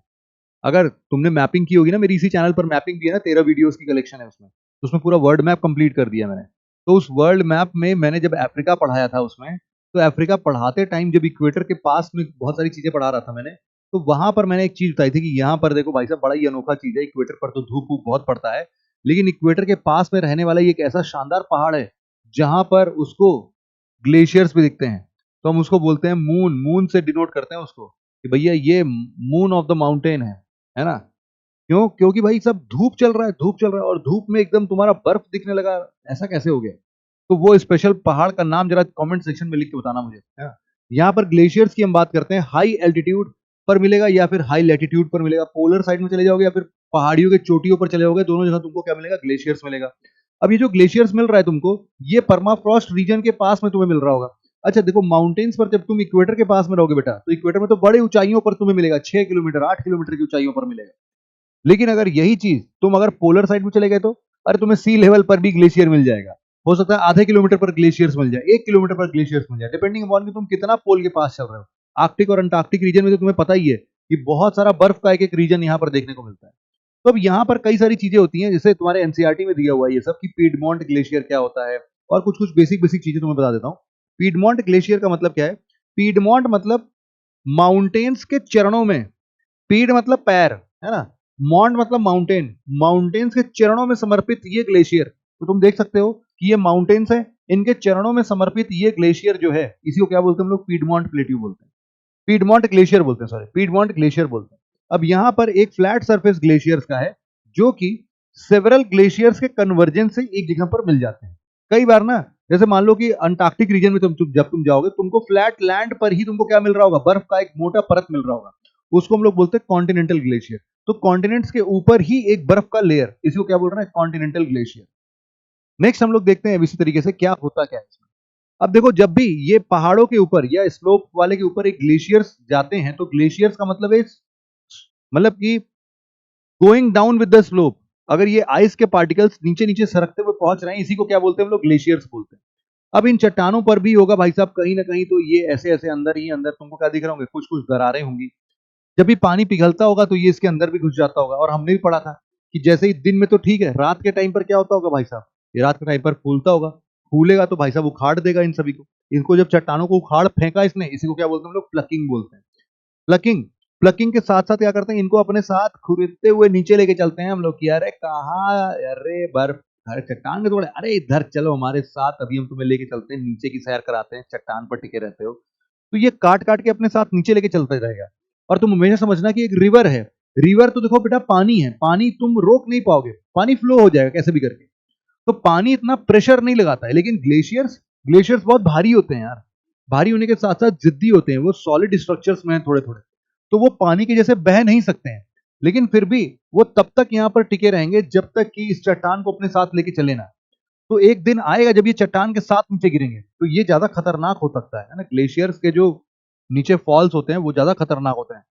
तो कुछ टाइम के बाद तुमको एक और चीज मिलेगा, ये जो बड़ा बड़ा चट्टान है भाई साहब, जब जब वो नीचे घुसेगा तो, अब वो तो भारी है बेटा, अब वो चट्टानों को वो भी तो घिसेगा, जब वो चट्टानों को घिसेगा तो यहाँ पर छोटे छोटे चट्टानों के टुकड़े भी मिलेंगे, वो भी इसके साथ साथ नीचे गिरने लगेंगे। तो अब यहाँ पर हो जाएगा बिल्कुल फिसलन और ये धड़ाक से नीचे गिर जाएगा पूरा का पूरा। तो चट्टानों के साथ भाई साहब छोटे बड़े पत्थर, ये सब जो छोटे पत्थर आते हैं इनको हम लोग बोलते हैं अब्रेशन। तो एक प्लकिंग और एक अब्रेशन। अब्रेशन मतलब होता है जब रॉक्स या ग्लेशियर्स बेड रॉक को बिल्कुल इरोड करना स्टार्ट करते। तो ये क्या है तुम्हारे लिए, ये बेड रॉक है। कल पढ़ाया था ना, मतलब लास्ट लेक्चर में पढ़ा तो था, रेगोलिथ, रेगोलिथ के नीचे सॉइल के बिल्कुल निचले पार्ट पर क्या बोलते हैं, बेड रॉक बोलते हैं उसको। तो ये सब तुमने पढ़ा था। तो ये बेड रॉक को अगर यहाँ पर छिलने लगा भाई साहब, इसको क्या बोल देंगे हम लोग बोलेंगे एब्रेशन। एब्रेशन सिर्फ ग्लेशियर्स के लिए नहीं, बाकी सारी जगहों से भी, जहां से भी बेड रॉक को कुरेद रहे हो उसको एब्रेशन बोल सकते हो तुम। तो अब यहाँ पर कई सारे फीचर्स हैं, जैसे कि इरोजनल लैंडफॉर्म्स है, इसको बोलते हैं सर्क। सर्क जब हम तो देखोगे, सर्क क्या है भाई, ग्लेशियल वैली है, डीप वैली है। डीप वैली में क्या हो रहा है कि यहाँ पर जब ये पूरी की पूरी चीजें नीचे आ गई, तो नीचे आते टाइम पर क्या बना दिया इन्होंने, एक बाउल लाइक स्ट्रक्चर बना दिया। Bowl like structure, bowl like structure जिसके दीवारें तो खड़ी हैं। जैसे तुमने भगोना देखा बेटा, भगोना, भगोना जिसपे दूध हम लोग बनाते हैं, दूध उबालते हैं या फिर चाय बनाते हैं। तो भगोना क्या होता है, उसकी दीवारें बिल्कुल स्ट्रेट होती है ना, लेकिन उसका जो पेंदी होता है वो बिल्कुल छिछला होता है। अब उस भगोने को सर्कुलर शेप ना देके तुम एकदम लंबा शेप बना दो, है ना। जैसे गुलाब जामुन एक गोल गोल भी आता है और एक लंबा वाला गुलाब जामुन आता है ना। तो वो तुम समझ लो कि लंबे वाले गुलाब जामुन के आकार का अगर तुमने वो भगोना बना दिया, तो नीचे अभी भी वो क्या है, गोला गोला ही है, लेकिन उसकी वॉल्स क्या होंगी, बिल्कुल स्टीप होंगी। तो वैसा ही समझ लो यहाँ पर भी ऐसा ही होगा। इसी को क्या बोलेंगे हम लोग, सर्क्यू बोलेंगे, सर्क्यू। अब इसको कैसे देखते हैं, यहाँ पर देख सकते हैं, देखो ये बिल्कुल वर्टिकल वॉल्स हैं इसमें, और यहाँ पर जो गड्ढा बना दिया उसको क्या बोल रहे हैं, सर्क्यू बोल रहे हैं। इसी प्रकार से यहाँ पर देखो, कई बार ये सर्क्यूस में क्या होते हैं कि या तो बारिश का पानी इकट्ठा हो जाता है या फिर सर्क्यू वाले ग्लेशियर्स आइस जो होते हैं वो मेल्ट हो जाते हैं और यहाँ पर एक लेक बना देते हैं। तो इन्हीं को सर्क्यू लेक बोलते हैं या फिर टार्न लेक बोलते हैं। टार्न, टर्न नहीं, क्या turn, TARN, TARN, turn lake बोलते हैं इसको। तो सर्क्यू ग्लेशियर जब मेल्ट होते हैं तो एक स्ट्रक्चर बनाते हैं, जैसे अपना वाला चंद्रताल है ना, चंद्रताल वहां पर भी तुमको दिख जाएगा। अरे अपना सिखों का बहुत ही फेमस प्लेस हेमकुंड साहिब है ना, वहां पर जाओगे, हेमकुंड साहिब लेक जो है वो भी क्या एक प्रकार का टान लेक या सर्क लेक ही है। तो इस तरीके से चंद्रताल है और ये सब तुम देख सकते हो। अच्छा, दूसरा क्या मिलता है, हॉर्न मिलता है। हॉर्न मतलब क्या बेटा, भोंपू नहीं है, पॉप पॉप नहीं, ये वाला हॉर्न नहीं, ये क्या है, माउंटेन के हॉर्न्स है। हॉर्न्स बोले तो सींग जैसा होता है। अब ये हॉर्न जैसे हम लोग हॉर्न ऑफ अफ्रीका बोलते हैं, तो हॉर्न ऑफ अफ्रीका मतलब अफ्रीका की सींग जो होती है। अरे 4 कंट्रीज कौन कौन से, कमेंट में फटाफट से ये भी बता दो यार मुझे, सीड कंट्रीज, वो 4 सीड कंट्रीज कौन से, इनको हम लोग हॉर्न ऑफ अफ्रीका बोलते हैं। तो ये माउंटेन्स के जो बिल्कुल पीक नेचर होते हैं, तुमको वहां पर क्या मिलेगा, हॉर्न मिलेगा, हॉर्न पक्का मिलेगा। या तो ये तीन तीन दीवालों से मिलेंगे, या तो 4 दीवालों से, पिरामिड टाइप के भी बन सकते हैं। तो कैसे भी बनेंगे लेकिन बनेंगे जरूर। माउंट एवरेस्ट पर तुमको पक्का से मिल जाएगा। ये देखो भाई साहब, तो तुम यहाँ पर जो ये पहाड़ जो तुम देख रहे हो, ये पहाड़ क्या है बेटा, ये पहाड़ क्या है तुम्हारा, ये तुम्हारे लिए माउंट एवरेस्ट है ना, माउंट एवरेस्ट। इसको थोड़ा छोटा कर देता हूँ, छोटा कैसे होगा पता नहीं, ये तुम देख सकते हो, इसको ऐसे करके देखूंगा। हाँ ये हो गया। देखो ये जो माउंट एवरेस्ट तुम देख रहे हो, ये माउंट एवरेस्ट तुमको दिख रहा है, ये 3 साइड से, एक दीवार ये, एक दीवार ये, और उसके पीछे एक और दीवार होगी। तो तुम किसी भी पहाड़ चट्टानों की जब भी बात करते हो, पीक की बात करते हो, तो तुमको हमेशा क्या दिखेगा भाई साहब, यहाँ पर देखोगे तुमको क्या दिख रहा होगा, ये देखो पूरा पीक दिख रहा होगा तुमको। ये देखो भाई, ये देखो हर एक तरफ से तुम देखोगे तो तुमको यहाँ पर ये चट्टान जो दिख रही होगी, ये सब दिख रहा होगा। अब देखो जिस साइड में इसको धूप मिलती है ना, जिस साइड में इसको धूप मिलती है वो साइड तो सफेद होगी। यहाँ पर धूप मिल रही है, बर्फ बर्फ है, ग्लेशियर्स हैं, उसके पीछे साइड जहां पर नहीं आ रही है वहां पर क्या हो जाएगा, तुम देख सकते हो कि बिल्कुल अलग ही रीजन होगा वहां पर, है ना। तो यहाँ पर बिल्कुल अलग काले रंग के तुमको पहाड़ दिखेंगे। तो ये तो चलो अपना सदर्न बाउंड्री हो गया। और इधर साइड से देखो, ये देखो एक स्लोप ये और दूसरा स्लोप ये, है ना, तुम देख पा रहे हो। अब तुम देखो जरा यहीं पर, क्या तुम यहां पर अगर तुम देख रहे हो तो ये तुमको सर्क दिख रहा है, सर्क जो भी हम लोग सर्क बोल रहे थे। यहाँ पर देखो ये सारे फ्लैट सरफेस हैं, तो सर्क तुमको यहाँ पर बड़े आसानी से दिख जाएगा, है ना। जरा अब हम लोग एक और देखते हैं। ये जो तुम देख रहे हो, एक माउंटेन के पास से एक ये जो दीवार चल रही है, ये दीवार दिख रही है तुमको, ये वाली दीवार, ये वाली, ये इस दीवार को भी अभी हम लोग पढ़ते हैं। चलो यहाँ पर, अरे तुम्हें रुको, एक और चीज देखता हूँ, अगर कहीं लेक वेक, अरे वाह, ये देखो भाई, तुम देखो, तुम्हें बहुत ही बढ़िया दृश्य दिखा देता हूँ, है ना। ये देखो भाई, ये देख रहे हो, तुम्हें पानी दिख रहा है यहाँ पर, ये पहले क्या होगा, सर्क होगा, और यही क्या बन गया, टान लेक बन गया, है ना। तो माउंटेन के बीचों बीच में तुमको क्या मिल गया भाई, टान लेक मिल गया। और ये तुम दीवार देख रहे हो, दीवार, इसको क्या बोलते हैं हम लोग? अरीट बोलते हैं, अरीट। ये जो दीवार देख रहे हो इसी को क्या बोलते हैं? अरीट। यहाँ पर दिखा देता हूँ मैं तुम्हें। देखो ये तो एक पीक तुम लोगों ने समझ ही लिया है ना, हॉर्न समझ लिया। अब देखो यहीं पर तुम्हारा टार्न, यहाँ पर हॉर्न, और ये जो दीवार बनती आ रही है इसको क्या बोलते हैं? अरीट बोलते हैं, अरीट बोलते हैं, है ना, अरीट बोलते हैं। तो यहाँ पर ये देखो भाई, जैसे ये पहाड़ का एक एक दीवार है जो कि दो साइड के पहाड़ों को अलग अलग करता है, सेपरेटिंग टू एडजेसेंट ग्लेशियर्स। तो इसको क्या बोलते हैं हम लोग? अरीट बोलते हैं। तो यही चीज यहाँ पर भी तुमको दिख रही है, ये दीवार दिख रहा होगा, ये क्या है तुम्हारे लिए? अरीट है। या फिर हाँ, तुम अगर और भी चीजें देखना चाहो तो यहाँ पर मैं तुम्हें सर्क वगैरह थोड़ा सा और अच्छे से दिखाना चाह रहा था। यहाँ पर दिख जाएगा, इस वाली जगह पर तुमको सर्क बढ़िया दिख जाएगा। तो इसको थोड़ा सा हम लोग क्या कर सकते हैं, सॉरी,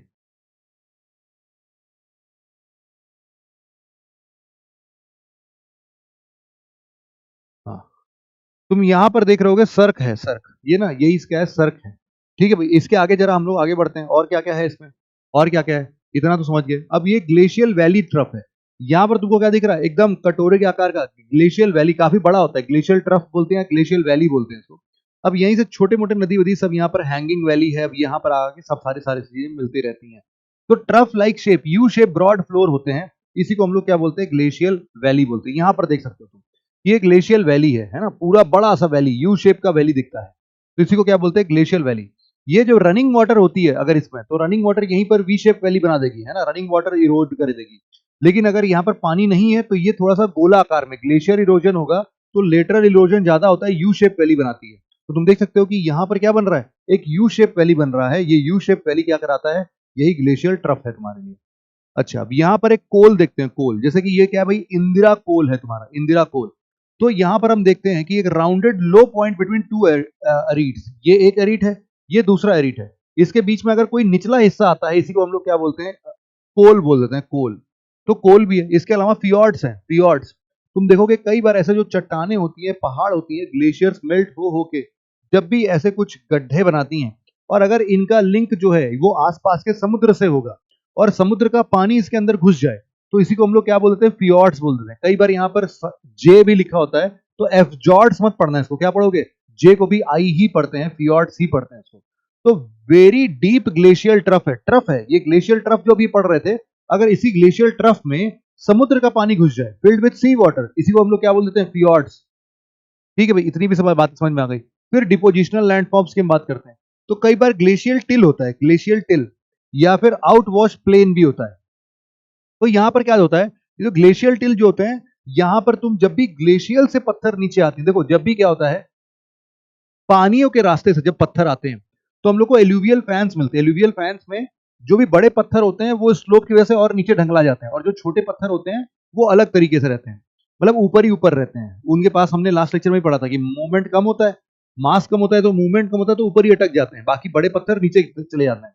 लेकिन यहां पर ऐसा नहीं होता, ये छोटे बड़े एंगुलर शेप के, नुकीले शेप के पत्थर जो होते हैं वो सब एक साथ ही होते हैं, और इसीलिए इसको क्या बोलते हैं? ग्लेशियल टिल बोलते हैं। तो ग्लेशियल टिल में ऐसे पत्थर अलग अलग नहीं हो पाते। एक आउट वॉश प्लेन है, तो आउट वॉश प्लेन जो होता है वो थोड़ा सा असॉर्टेड या रफली स्ट्रेटिफाइड होता है, कि यहाँ पर थोड़े बड़े पत्थर, फिर स्लोपी सरफेस पर यहाँ पर थोड़े बड़े छोटे छोटे छोटे पत्थर मिलने लगे, इसको आउट वॉश बोलते हैं। कई बार मोरेन्स देखा जाता है, मोरेन्स, मोरेन्स क्या होते हैं? देखो जब भी ग्लेशियल नीचे की तरफ पिघल के नीचे आ रहा होता है, या फिर ग्लेशियल नीचे आ रहा होता है, तो इसके साथ साथ चट्टाने भी नीचे आती हैं। अगर इन चट्टानों के बीच से ये वाला बर्फ जो है वो हट जाए, तो जो बचा हुआ हिस्सा होता है उसी को क्या बोलते हैं? मोरेन्स बोलते हैं। बड़ा ही फर्टाइल लैंड होता है, इनफैक्ट कश्मीर में जो केसर की खेती होती है वो ऐसे ही मोरेन लैंड पर होती है ना। तो long deposition of glacial debris, इसी को हम लोग बोलते हैं। अब जैसे यहां पर तुम देख रहे हो कि आइस शीट पूरा ऊपर से नीचे आया, और इसके नीचे जो सिस्टम बच गया, इसको भी क्या बोल रहे हैं हम लोग? मोरेन बोल रहे हैं, मोरेन। मोरेन कई तरीके से होते हैं, बीच बीच में ट्रैवल करने वाले मीडियल मोरेन्स हैं, लेटरल मोरेन्स, ऐसे करके कई सारे मोरेन्स होते हैं ना। तो इतना डिटेल में भी अपने को पढ़ना नहीं है। फिर एस्कर की बात करते हैं। एस्कर कई बार होता है कि यहां से बर्फ का टुकड़ा, यहां से ग्लेशियर पिघल रहे थे, और यहां से भी ग्लेशियर पिघल तो रहा था, नीचे गिर तो रहा था, लेकिन ये नदियों के प्रकार में पिघला तो नदियां बन के नीचे निकल गई। अब नदियों के सहारे क्या हुआ, यहां पर कई सारी चीजें इधर से भी और इधर से भी डिपॉजिट होने लगे, बहुत सारी चीजें डिपॉजिट होने लगी। डिपॉजिट होते होते इन सभी जगहों पर एक ना, ऐसा कुछ एक पहाड़ जैसा, जैसे एक हम लोग क्या बना देते हैं, गुफा बनाते हैं ना, गुफा। तो मान लेते हैं कि गुफा के जो ऊपर वाला हिस्सा होता है, जैसे एक पहाड़ जैसा एक हिस्सा जो है वो यहाँ पर बन जाएगा, एक लंबा पहाड़ बन जाएगा। इसी को हम लोग क्या बोलते हैं, एस्कर बोलते हैं। देखो जैसे यहाँ पर देख सकते हो तुम, ये यहाँ पर जो तुम्हें उठा हुआ जो ये हिस्सा दिख रहा है, ये क्या दिख रहा है तुमको, यही है तुम्हारा एस्कर, है ना, यही एस्कर है। तो नए नए नाम है बेटा, बस तुम्हें नाम पता होना चाहिए कि क्या क्या चीजें होती हैं, है ना। एस्कर हो गया भाई साहब, और डिफिनेशन और सारी चीजें मैंने तुम्हारी कॉपी में बनाने के लिए लिखी दिया है। फिर आता है बेटा ड्रमलिन्स। ड्रमलिन्स का मतलब होता है कि ग्लेशियर्स जो होती है कभी कभी ऊपर पहाड़ों से गिरती हैं और आते आते आते आते बिल्कुल पूछ जैसे बिल्कुल एकदम छोटा स्लोप बना देती है। तो कभी कभी पहाड़ों में बर्फ का जो एक हिस्सा होता है वो काफी ऊपर होता है, 30-30 मीटर ऊंचा होता है, और कभी कभी बिल्कुल पूछ साइड में जीरो हो जाता है। तो ऐसा स्ट्रक्चर अगर कहीं मिलता है तो इसको हम लोग क्या बोलते हैं, ड्रमलिन्स बोलते हैं, ड्रमलिन्स, ड्रमलिन्स। अब विंड्स की बात करते हैं हम लोग। विंड्स, विंड्स की अगर बात करें, हवाएं चलने लगी भैया, सनन सनन हवाएं चल रही है, बिल्कुल खतरनाक तरीके से हवाएं चल रही हैं। तो यहाँ पर हम लोग देखते हैं कि फोर्सेस क्या क्या रिस्पॉन्सिबल हैं हवाओं के हिसाब से। देखो यहाँ पर 3-4 चीजें होती हैं, है ना। सबसे पहला हमारे पास है डिफ्लेशन। डिफ्लेशन का मतलब क्या, जरा समझते हैं कि विंड जो है वो लैंडफॉर्म्स क्रिएट कैसे करती है, ये पता होना चाहिए। क्या होता है कि जब देखो, ये क्या है तुम्हारे लिए बेटा, कोई पहाड़ नहीं है, ये क्या है, बालू की रेत है, सैंड, सैंड ड्यून्स आप बोल सकते हो उसको।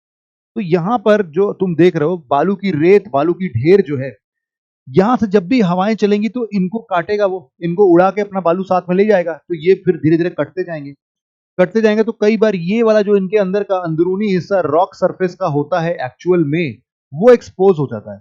तो लिफ्टिंग और removing dust, sand, small particles, अगर सरफेस रॉक के ऊपर से हटा दिया तो जो बचा हुआ हिस्सा निकलता है, या फिर इस प्रोसेस को हम लोग क्या बोलते हैं, डिफ्लेशन बोलते हैं।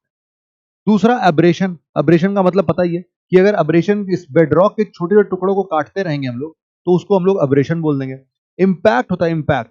तो कई बार इंपैक्ट का मतलब क्या है कि मान लो तुमने पूरा बालू उड़ा दिया भाई साहब, अब ये चट्टान एक्सपोज हो गया, अब इस चट्टान के छोटे छोटे टुकड़े उखाड़ रहे थे तो एब्रेशन। लेकिन तुमने छोटे छोटे टुकड़े उखाड़ तो दिए, उसके बाद चट्टान को तुमने और काटना शुरू किया। कैसे? जब तुम दूसरे जगह से कहीं से बालू लेके आ रहे थे तो हवाओं के साथ बालू भी था, और भाई साहब हवाएं नहीं, बड़े बड़े ये छोटे छोटे जो बालू, छोटे छोटे सैंड के पत्थर कंकड़ हैं, वो भी इस जब चट्टान पर टकराने लगे, और टकराते टकराते इसको भी इन्होंने क्या किया, खत्म कर दिया, छील दिया। इसी को क्या बोलते हैं, इम्पैक्ट। और फाइनली हमारे पास में मैकेनिकल और केमिकल वेदरिंग, तो एक फिनोमेना हम लोगों ने लास्ट लेक्चर में पढ़ा ही था। तो ये सारी चीजें हमारे पास में होती है। अब तुम देख सकते हो कि इरोजनल फीचर्स में क्या क्या हो सकता है। एक होता है बेटा पेडिमेंट। पेडिमेंट का मतलब क्या है कि अगर तुम बिल्कुल फ्लैट सरफेस की बात कर रहे हैं हम लोग, है ना, बिल्कुल फ्लैट सरफेस, यहां पर ये जो फ्लैट सरफेस की बात कर रहे हैं, ये अगर किसी माउंटेन रेंज से बिल्कुल ऐसा मिल जाए डिपॉजिट्स के तौर पर, इरोजनल फीचर्स में, कि इसने बेडरॉक को तो नहीं छेड़ा, और ये पूरा का पूरा हवाएं जो इसके ऊपर पहले चट्टान बनी थी, उसको माउंटेन को इसने छील छील के पूरा बराबर समतल प्लेन लैंड कर दिया। इसी को क्या बोलेंगे हम लोग, पीडमॉन्ट बोलेंगे, अरे पेडिमेंट बोलेंगे, पेडिमेंट, पेडिमेंट बोलते हैं हम इसको। फिर नेक्स्ट, जैसे यहाँ पर आप लोग और बहुत सारी चीजें देख सकते हो। एक इंपॉर्टेंट चीज बता देता हूँ, जैसे कि एक प्लाया होता है, प्लाया। प्लाया क्या होता है कि कभी ऐसे गड्ढे बनते हैं ना अगर अपने इरोजनल फीचर में, तो उन गड्ढों में कई बार पानी भर जाता है, और कई बार पानी के लिए वहां पर काफी खारा पानी होने की वजह से वहां पर नीचे जो है वो सॉल्ट जो है वो जम जाता है। तो धूप जब बहुत ज्यादा पड़ती है तो उस शैलो वाटर के सारे पानी जो है वो उड़ जाते हैं, और नीचे जो मिलता है वो क्या मिलता है, सॉल्ट मिलता है। यहाँ पर इसीलिए नमक की खेती वगैरह भी होती है। तो नमक की खेती, सॉल्ट पैन, प्लाया, ये सब भी बोलते हैं। और अगर कहीं पर ऐसे ओएसिस टाइप का मिल जाए, पानी मिल जाए, तो इसको ओएसिस भी बोलते हैं। ये एक इंजलबर्ग है, इंजलबर्ग। शुरुआती तौर पर ये काफी बड़ा रहा होगा, लेकिन ये बड़े होने का मतलब नहीं, क्योंकि चट्टाने जो है यहाँ से उड़ उड़ के इसको काटते रही होंगी, बालू इसको काटता रहा होगा, और आज ये पहाड़ पर्वत जो है बस इतना ही बचा है। इसी को हम लोग क्या बोलते हैं, इंजलबर्ग। फिर नेक्स्ट नेक्स्ट है हमारे पास में प्लायास। प्लायास के बारे में तुमने पहले पढ़ी है, सॉल्ट प्लांट्स, सॉल्ट प्लांट्स होते हैं यहाँ पर। दूसरा क्या है, कई बार भाई साहब ये ना, सबसे पहले डिफ्लेशन की वजह से ये चोट पहुंचाती है तो छोटा गड्ढा बनता है। फिर कई बार ये बड़ा बड़ा गुफा जैसा स्ट्रक्चर बन जाता है, ब्लो आउट। और भाई साहब कभी कभी तो केव भी बन जाता है, आर पार निकल जाती है, जो मैं शुरुआत में बता रहा था। तो हवाएं चल चल के इस पूरे चट्टानों को काट काट के पूरा होल बना देती है। अब जब से तुम यहाँ देखो, ये मशरूम रॉक है। मशरूम रॉक में मान लो ये पत्थर पहले ऐसा रहा होगा, लेकिन जब हवाएं चल रही थी तो हवाएं जो है वो बालू को सरफेस से बहुत ऊपर तक नहीं उठा सकती हैं। बालू जब उड़ेंगे साथ में, सैंड जब उड़ेंगे तो काफी निचले स्तर पर ही उड़ेंगे, और इसीलिए ज्यादा टकराएंगे कहां पर, इसके निचले हिस्से पर। इसको टकरा टकरा के इसने क्या कर दिया, खोखला कर दिया। ऊपर इसको कुछ नहीं कर पाया, है ना, क्योंकि ऊपर तक बालू उड़ता ही नहीं था, सैंड उड़ता ही नहीं था, सैंड तो नीचे नीचे उड़ता था। तो इसीलिए सारे की सारी चीजें यहां पर से छट गई, और फाइनली ये कुछ इस प्रकार से बन गया। भाई साहब देख रहे हो, बस एक पिन पॉइंट पर टिका हुआ है ये। इसी को क्या बोलते हैं हम लोग, मशरूम, मशरूम, मशरूम रॉक बोलते हैं। एक टेबल टॉप होता है, टेबल टॉप देखो ये है टेबल टॉप, जिसका ऊपरी हिस्सा जो है बिल्कुल फ्लैट है और ये एक पेडेस्टल के तौर पर, बस पेडेस्टल के नाम पर ये बस रखा हुआ है, इसी को टेबल टॉप बोलते हैं। कई बार इसको ज्यूगन्स बोलते हैं अगर यही मशरूम का शेप इलोंगेटेड फीचर में आ जाए, इसी को क्या बोल देते हैं हम लोग, ज्यूगन्स, ज्यूगन्स। और डिपोजिशनल लैंडफॉर्म्स में सैंड ड्यून्स में सबसे पहला आता है बर्चन्स। बर्चन मतलब जब हवाएं उड़ती हैं, हवाएं को साथ साथ बालू जो है वो कहीं पर डिपॉजिट होता है, जिससे कि एक साइड में क्रिसेंट शेप बनाता है, स्लोप 30 से 35 डिग्री और एक तरफ थोड़ा सा स्मूथ सरफेस, इसी को हम लोग क्या बोलते हैं, ड्यू, बर्चन्स, सैंड ड्यून्स बोलते हैं यहाँ पर। ये देखो भाई, ये पैराबोलिक ड्यून्स है, यहाँ पर भी देख सकते हो, ये भी क्या है भाई, हवाएं चल रही है, ड्यून्स बन रही है। आखिरी जो हमारा आता है वो आता है वेव्स। वेव्स क्या चीज है ना, वेव्स के लिए भी समझते हैं हम लोग। वेव्स में हम लोगों ने ये वाला डायग्राम देखा था लास्ट लेक्चर में कि वेव्स चलती कैसे हैं, वेव्स चलती कैसे हैं हमने देखा था भाई साहब, देखो ये वेव्स यहां पर हम लोग देख सकते हैं, यही वाली वीडियो देखी थी शायद हमने। चल जा भाई चल जा, हाँ वेरी गुड। हम लोगों ने इस फोटो को देखा था पिछले बार भी, है ना, कि पानी जो है, वेव्स जो है क्या करती हैं, सर्कुलर मोशन में चलती है ना, सर्कुलर मोशन में चलती हैं। हम लोग किसी भी चीज को ट्रैक कर रहे थे तो ये सर्कुलर मोशन में चल रही थी भाई साहब, इसको देखा था हमने, वो ऊंट वाला बताया था, है ना। तो ये वैसे ही चल रही हैं, वैसे ही चल रही हैं, गोला गोला गोला गोला नाचते जा रही हैं, नाचते जा रही हैं। तो यहाँ पर हम लोग देख रहे हैं कि वेव्स, यहाँ पर तो पानी बहुत था तो यहाँ पर तो बढ़िया से नाच रही थी, यहाँ पर भी नाच रही थी, लेकिन जैसे जैसे इनकी इनकी शोर पर आने लगे, किनारे पर आने लगे, तो किनारे पर आते आते ये निचला वाला हिस्सा तो टकरा गया, और टकराने के बाद क्या कर रहा है, चट्टानों पर एक चमाट धर रहा है ना, ये बोल रहा है चट से चमाट धर दिया इसने, ये आया फिर से टकरा के बोला, फिर से ताड़ एक तमाचा, फिर वे वारी वारी ताड़। तो ऐसे बार बार इस पर गिरता रहेगा, गिरता रहेगा, गिरता रहेगा, इसको चमाट मारता रहेगा, मारता रहेगा। तो भाई साहब जब जब ये हिट होता रहेगा तो ये बेचारा इरोड तो हो ही जाएगा, तुमको पता ही है। तो सबसे ज्यादा जो वेव्स का खतरनाक फॉर्मूला है वो यही है। कई बार दूसरा जो होता है एक तरीका, कि मान लो ये पूरा हम लोग साइड क्रॉस व्यू देख रहे हैं, पानी शुरुआती नॉर्मल लेवल इतना ही है, लेकिन जब हाई टाइड आता है तो पानी इतना ऊपर चढ़ जाता है, लो टाइड आता है तो पानी इतना नीचे आ जाता है। इन सभी सिचुएशन में हम लोग बोल रहे हैं कि जब ऊपर से नीचे की तरफ आता है तो इसको कुरेदते हुए नीचे लेके आता है, जब हाई टाइड आती है तो कई सारे निचले वाले हिस्से को यहां पर जाके इकट्ठा कर देता है। तो डिपोजिशन और यहां पर भी ऐसा ही इरोजन फीचर्स वेव्स का होता है। अब जैसे यहां पर देख लो तुम, इरोजनल लैंडफॉर्म में सबसे पहले क्लिफ देख लो, क्लिफ। तो क्लिफ कैसे बनता होगा, वो सेम टू सेम जैसे तुम लोग ने अभी प्लंज पूल्स के टाइम पर नहीं देखा था कि प्लंज पूल्स यहां पर से बह रहा होगा, ये अब प्लंज पूल्स तो ऊपर से नीचे बन रहा था, लेकिन ये वेव क्या करता है, इसको काटता है। वेव आता है भाई यहां से आ रहा है, इसको काटा इसने, यहां पर काट दिया भाई, और काटा, चट्टान और कट गया, और काटा, चट्टान और कट गया। भाई साहब ये जो ऊपर का चट्टान था एक धड़ाम से नीचे गिर गया, जब ये पूरा नीचे गिर गया तो बिल्कुल प्लेन हो गया ये, जब ये प्लेन हो गया तो बिल्कुल यही स्ट्रक्चर बनेगा, यही स्ट्रक्चर बनेगा, यही स्ट्रक्चर बनेगा। तो तुम्हें नॉर्मली क्या मिलता है, इरोजनल लैंडफॉर्म से सबसे पहले क्या मिलता है, क्लिफ मिलता है, और ये क्लिफ ऊपर से बिल्कुल टेबल टॉप जैसा होगा, टेरेसेस टाइप का होगा, बिल्कुल छत जैसा होगा। यहां पर देख सकते हो एक वेव कट टेरेसेस भी होता है। वेव कट का मतलब क्या है कि वहां से पानी आती है और ये अपने साथ इसको समेट के वापस लेके भी जाती है। तो कई बार ये जो सरफेस हमें मिलता है ये भी लो टाइड में हमें ज्यादातर विजिबल हो जाता है, नॉर्मली नॉर्मल लेवल पर और हाई टाइड पर तो पानी यहाँ तक भरा ही रहता होगा, है ना। लेकिन जब लो टाइड आता है तो जब पानी पीछे खिसकता है तो हमें दिखता है कि अच्छा ये है तुम्हारा वेव कट टेरेसेस। नेक्स्ट हमारे पास में क्या होता है, कई बार चट्टानों का जब थपेड़ा मार मार के वो अंदर आती हैं तो अपने साथ साथ कई सारे खतरनाक, जैसे वो एकदम से वेव आई और वेव एक गड्ढा बन रहा था उसमें, वेव उसके गड्ढे में से हवा हवा को प्रेशराइज करते हुए छपाक से एक नाम लिया उसने, फिर उसने फिर दोबारा आया वेव, तो जितना भी उस गड्ढे में हवा भरा था उसको सबको फिर से पुश किया बहुत तेज से, तो इसने अंदर आया फिर से पुश किया हवा को, इसने अंदर आया फिर से पुश किया, तो हवा जाए कहां पर, हवा ऊपर से निकल जाती है फिर। हाँ इतना खतरनाक होता है भाई साहब, एक बार दो बार की बात नहीं है ये हजारों सालों तक, लाखों सालों तक ऐसा होता है, तब ये स्ट्रक्चर बनता है कि वेव अंदर आई और सारा का सारा हवा फिर खट से ऊपर उड़ जाता है। तो इस तरीके से क्या बन जाता है, यहां पर एक स्ट्रक्चर ऐसा भी है। फिर कुछ स्ट्रक्चर ऐसे होते हैं आर्क शेप के, कुछ बन जाते हैं, है ना, यहां पर आर्क शेप बन रहा है। कई बार जब ये आर्क शेप बनते बनते जब इसको पूरा काट डालेगा, ये पूरा कट गया, तो जो बचा बचा हुआ हिस्सा, जैसे कभी कभी ये विंडो शेप भी बना देता है, जब ये बचा हुआ हिस्सा ये धीरे धीरे कम होता रहेगा, यही कम होते होते क्या बन जाता है, स्टैक, स्टैक और नीचे धसते धसते स्टंप बना देता है।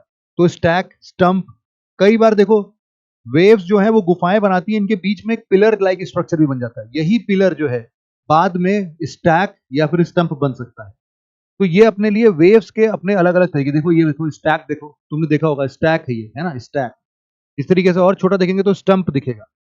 डिपोजिशन फीचर की अगर हम बात करते हैं तो मान लेते हैं कि देखो अगर ये अपना क्रॉस सेक्शन एरिया है और यहां से पानी वानी जाता है ना, पानी यहां से बह रहा है, पानी जब भी जा रहा है तो अपने साथ बड़े सारे वेव, अपने साथ बड़े सारे छोटे बड़े पत्थर लेके जाता है, और वापस जब रिसीड करता है तो सिंपल रिसीड करता है। मतलब कि जब अगर हम लोग इसको ऊपर से देखें, मतलब बर्ड आई व्यू देख रहे हैं और ये हमारे लिए बीच वाला रीजन है, तो पानी जो है वो ऐसे ऐसे वेव के फॉर्म में जाता है और फिर वापस चला आता है। फिर ये वेव के फॉर्म में जाता है वापस चला आता है। तो जब जाता है तो भाई साहब बड़े बड़े पत्थर लेके जाता है, लेकिन आते टाइम पर इतना दम नहीं बचता है, तो सारे बड़े पत्थर वो यहीं छोड़ चला जाता है और फिर सिर्फ रेत रेत लेके नीचे चला जाता है। तो जब रेत लेके नीचे की तरफ वापस आता है तो यही बीच बन जाता है ना। तो तुम देख सकते हो, इसको हम लोग बोलते हैं शिंगल्स बीच। जब सारे पत्थर यहाँ पर लेके तो आता है, लेकिन रिसीडिंग टाइम पर, वापस जाते टाइम पर इनको वापस लेके नहीं जा पाता है, इनको शिंगल्स बीच बोलते हैं। अब इस तरीके से ऐसे बार्स होते हैं यार। बार्स में क्या होता है कि यहाँ पर ना डिपॉजिट होते हैं। जैसे कि क्या हुआ कि कभी एक माउंटेन का कोई एक हिस्सा बन गया, अब यहीं पर धीरे धीरे डिपॉजिट्स होने लगे। पानी हर बार इसको क्रॉस करके आ रहा है और डिपॉजिट करते जा रहा है और डिपॉजिट करते जा रहा है। तो यहाँ पर हम देखते हैं कि पानी से बिल्कुल अलग एक क्या बन जाता है, एक और ऐसा बार लाइक स्ट्रक्चर, डिपोजिशनल स्ट्रक्चर है, जिसको हम लोग ऑफ शोर बार बोलते हैं। यहाँ पर तुम देख सकते हो ये बीच है, ये शिंगल्स बीच है। तुम देखो अब ये एक स्पिट बार होता है और एक बैरियर बार होता है। तो स्पिट बार जो होता है वो उसको मेन लैंड से वो एक साइड से जुड़ा होता है, और जो बैरियर बार होता है वो दोनों लैंड के दोनों हिस्से से जुड़ा होता है, जिससे कि अंदर एक पानी के, समुद्र के पानी का हिस्सा जाम हो जाता है, अंदर ही फंस जाता है। जो अंदर का हिस्सा फंस गया उसी को हम लोग क्या बोलते हैं, लगून। लगून क्या होता है, खारा पानी, क्योंकि इसके अंदर पानी किसका है, समुद्र का पानी है। समुद्र का पानी अंदर ही पैक हो गया, तो इसीलिए इसको हम लोग सॉल्ट वाटर बोलते हैं, सॉल्ट वाटर लेक बोलते हैं। तो सॉल्ट वाटर लेक में तुमने देखा होगा एग्जांपल में पुलिकट लेक वगैरह का नाम सुना होगा तुमने अगर, तो तुम उसको देख सकते हो। अब जैसे देखो जब भी बार बनेगा तो यहाँ पर क्या बन रहा है, यहाँ पर अंदर ही अंदर सॉल्ट लेक बन रहा है, सॉल्ट लेक, या फिर इसी को हम लोग क्या बोलेंगे, लगून बोलते हैं। अब यहाँ पर क्या है, एक और ऐसे कनेक्टिंग लाइन से अगर दो लैंड को जोड़ने वाला बनता है तो इसको बोलते हैं टोम्बोलो। एक लैंड यहाँ पर, दूसरा लैंड सरफेस यहाँ पर, इसको कनेक्ट करने वाला अगर एक बार हमें मिल गया उसको बोलेंगे टोम्बोलो। ये देखो एक बार हमने दिखाई था इस, और यहाँ पर तुम देख सकते हो स्पिट बार, ये एक तरफ से कनेक्टेड है, दूसरा एंड इसके साथ ही है। तो ये सारे रीजन है हमारे पास में। देखो ये लगून बना है हमारा, लगून, लगून ऐसा कुछ होगा। तो इतना ही था अपने पास में। आई होप कि काफी सारी इंफॉर्मेशन हो गई आपके पास। मौज आ रही है, मौज। अगला चैप्टर बड़ा इंटरेस्टिंग है यार, अगला चैप्टर में बहुत कॉन्सेप्ट है। पिछले दो चैप्टर्स इंक्लूडिंग टुडे वाला वह थोड़ा फैक्चुअल स्टेटमेंट्स पर था। आई होप कि अगले चैप्टर को हम वापस से अच्छे से समझ समझ के लिखेंगे, तो ज्योग्राफी का जो अगला चैप्टर होगा वो आपके लिए बहुत ही शानदार होने वाला है ना। आई होप कि आपको वो बहुत मजेदार लगेगा अगर ये थोड़ा ज्यादा हैवी और फैक्चुअल हो गया तो। यहाँ बस बेटा नाम ही नाम है ना, नाम ही नाम है। कैसे बन रहा है, कैसे बिगड़ रहा है, वो तो मैंने तुम्हें समझा दिया, लेकिन तुम उसको कैसे लिखोगे उसके नोट्स भी दे दिए। अब तुमको बार बार इसी चीज को रिवाइज करना है। इस पीडीएफ को सेव कर लेना जरूर से, है ना, बैच में जाना और तुरंत वहां से कर लेना। और अगर मजा आया तो नीचे क्या लिखोगे, बताइए तुमको कि गर्दा उड़ा दिया सर, मजा आ गया, है ना, ऐसा लिखना जरूर से नीचे, ताकि मुझे भी थोड़ा मजा आए और मैं अगले लेक्चर को वापस से मिलूंगा। तो अगले लेक्चर में हमने बड़े नए नए कॉन्सेप्ट पढ़ने हैं, बहुत ही शानदार चैप्टर होगा अगला चैप्टर, है ना। तो बस आज के लेक्चर में इतना ही था। Thank you very much for listening it very patiently friends. Have a nice day, take care, bye bye, जय हिंद, थैंक यू।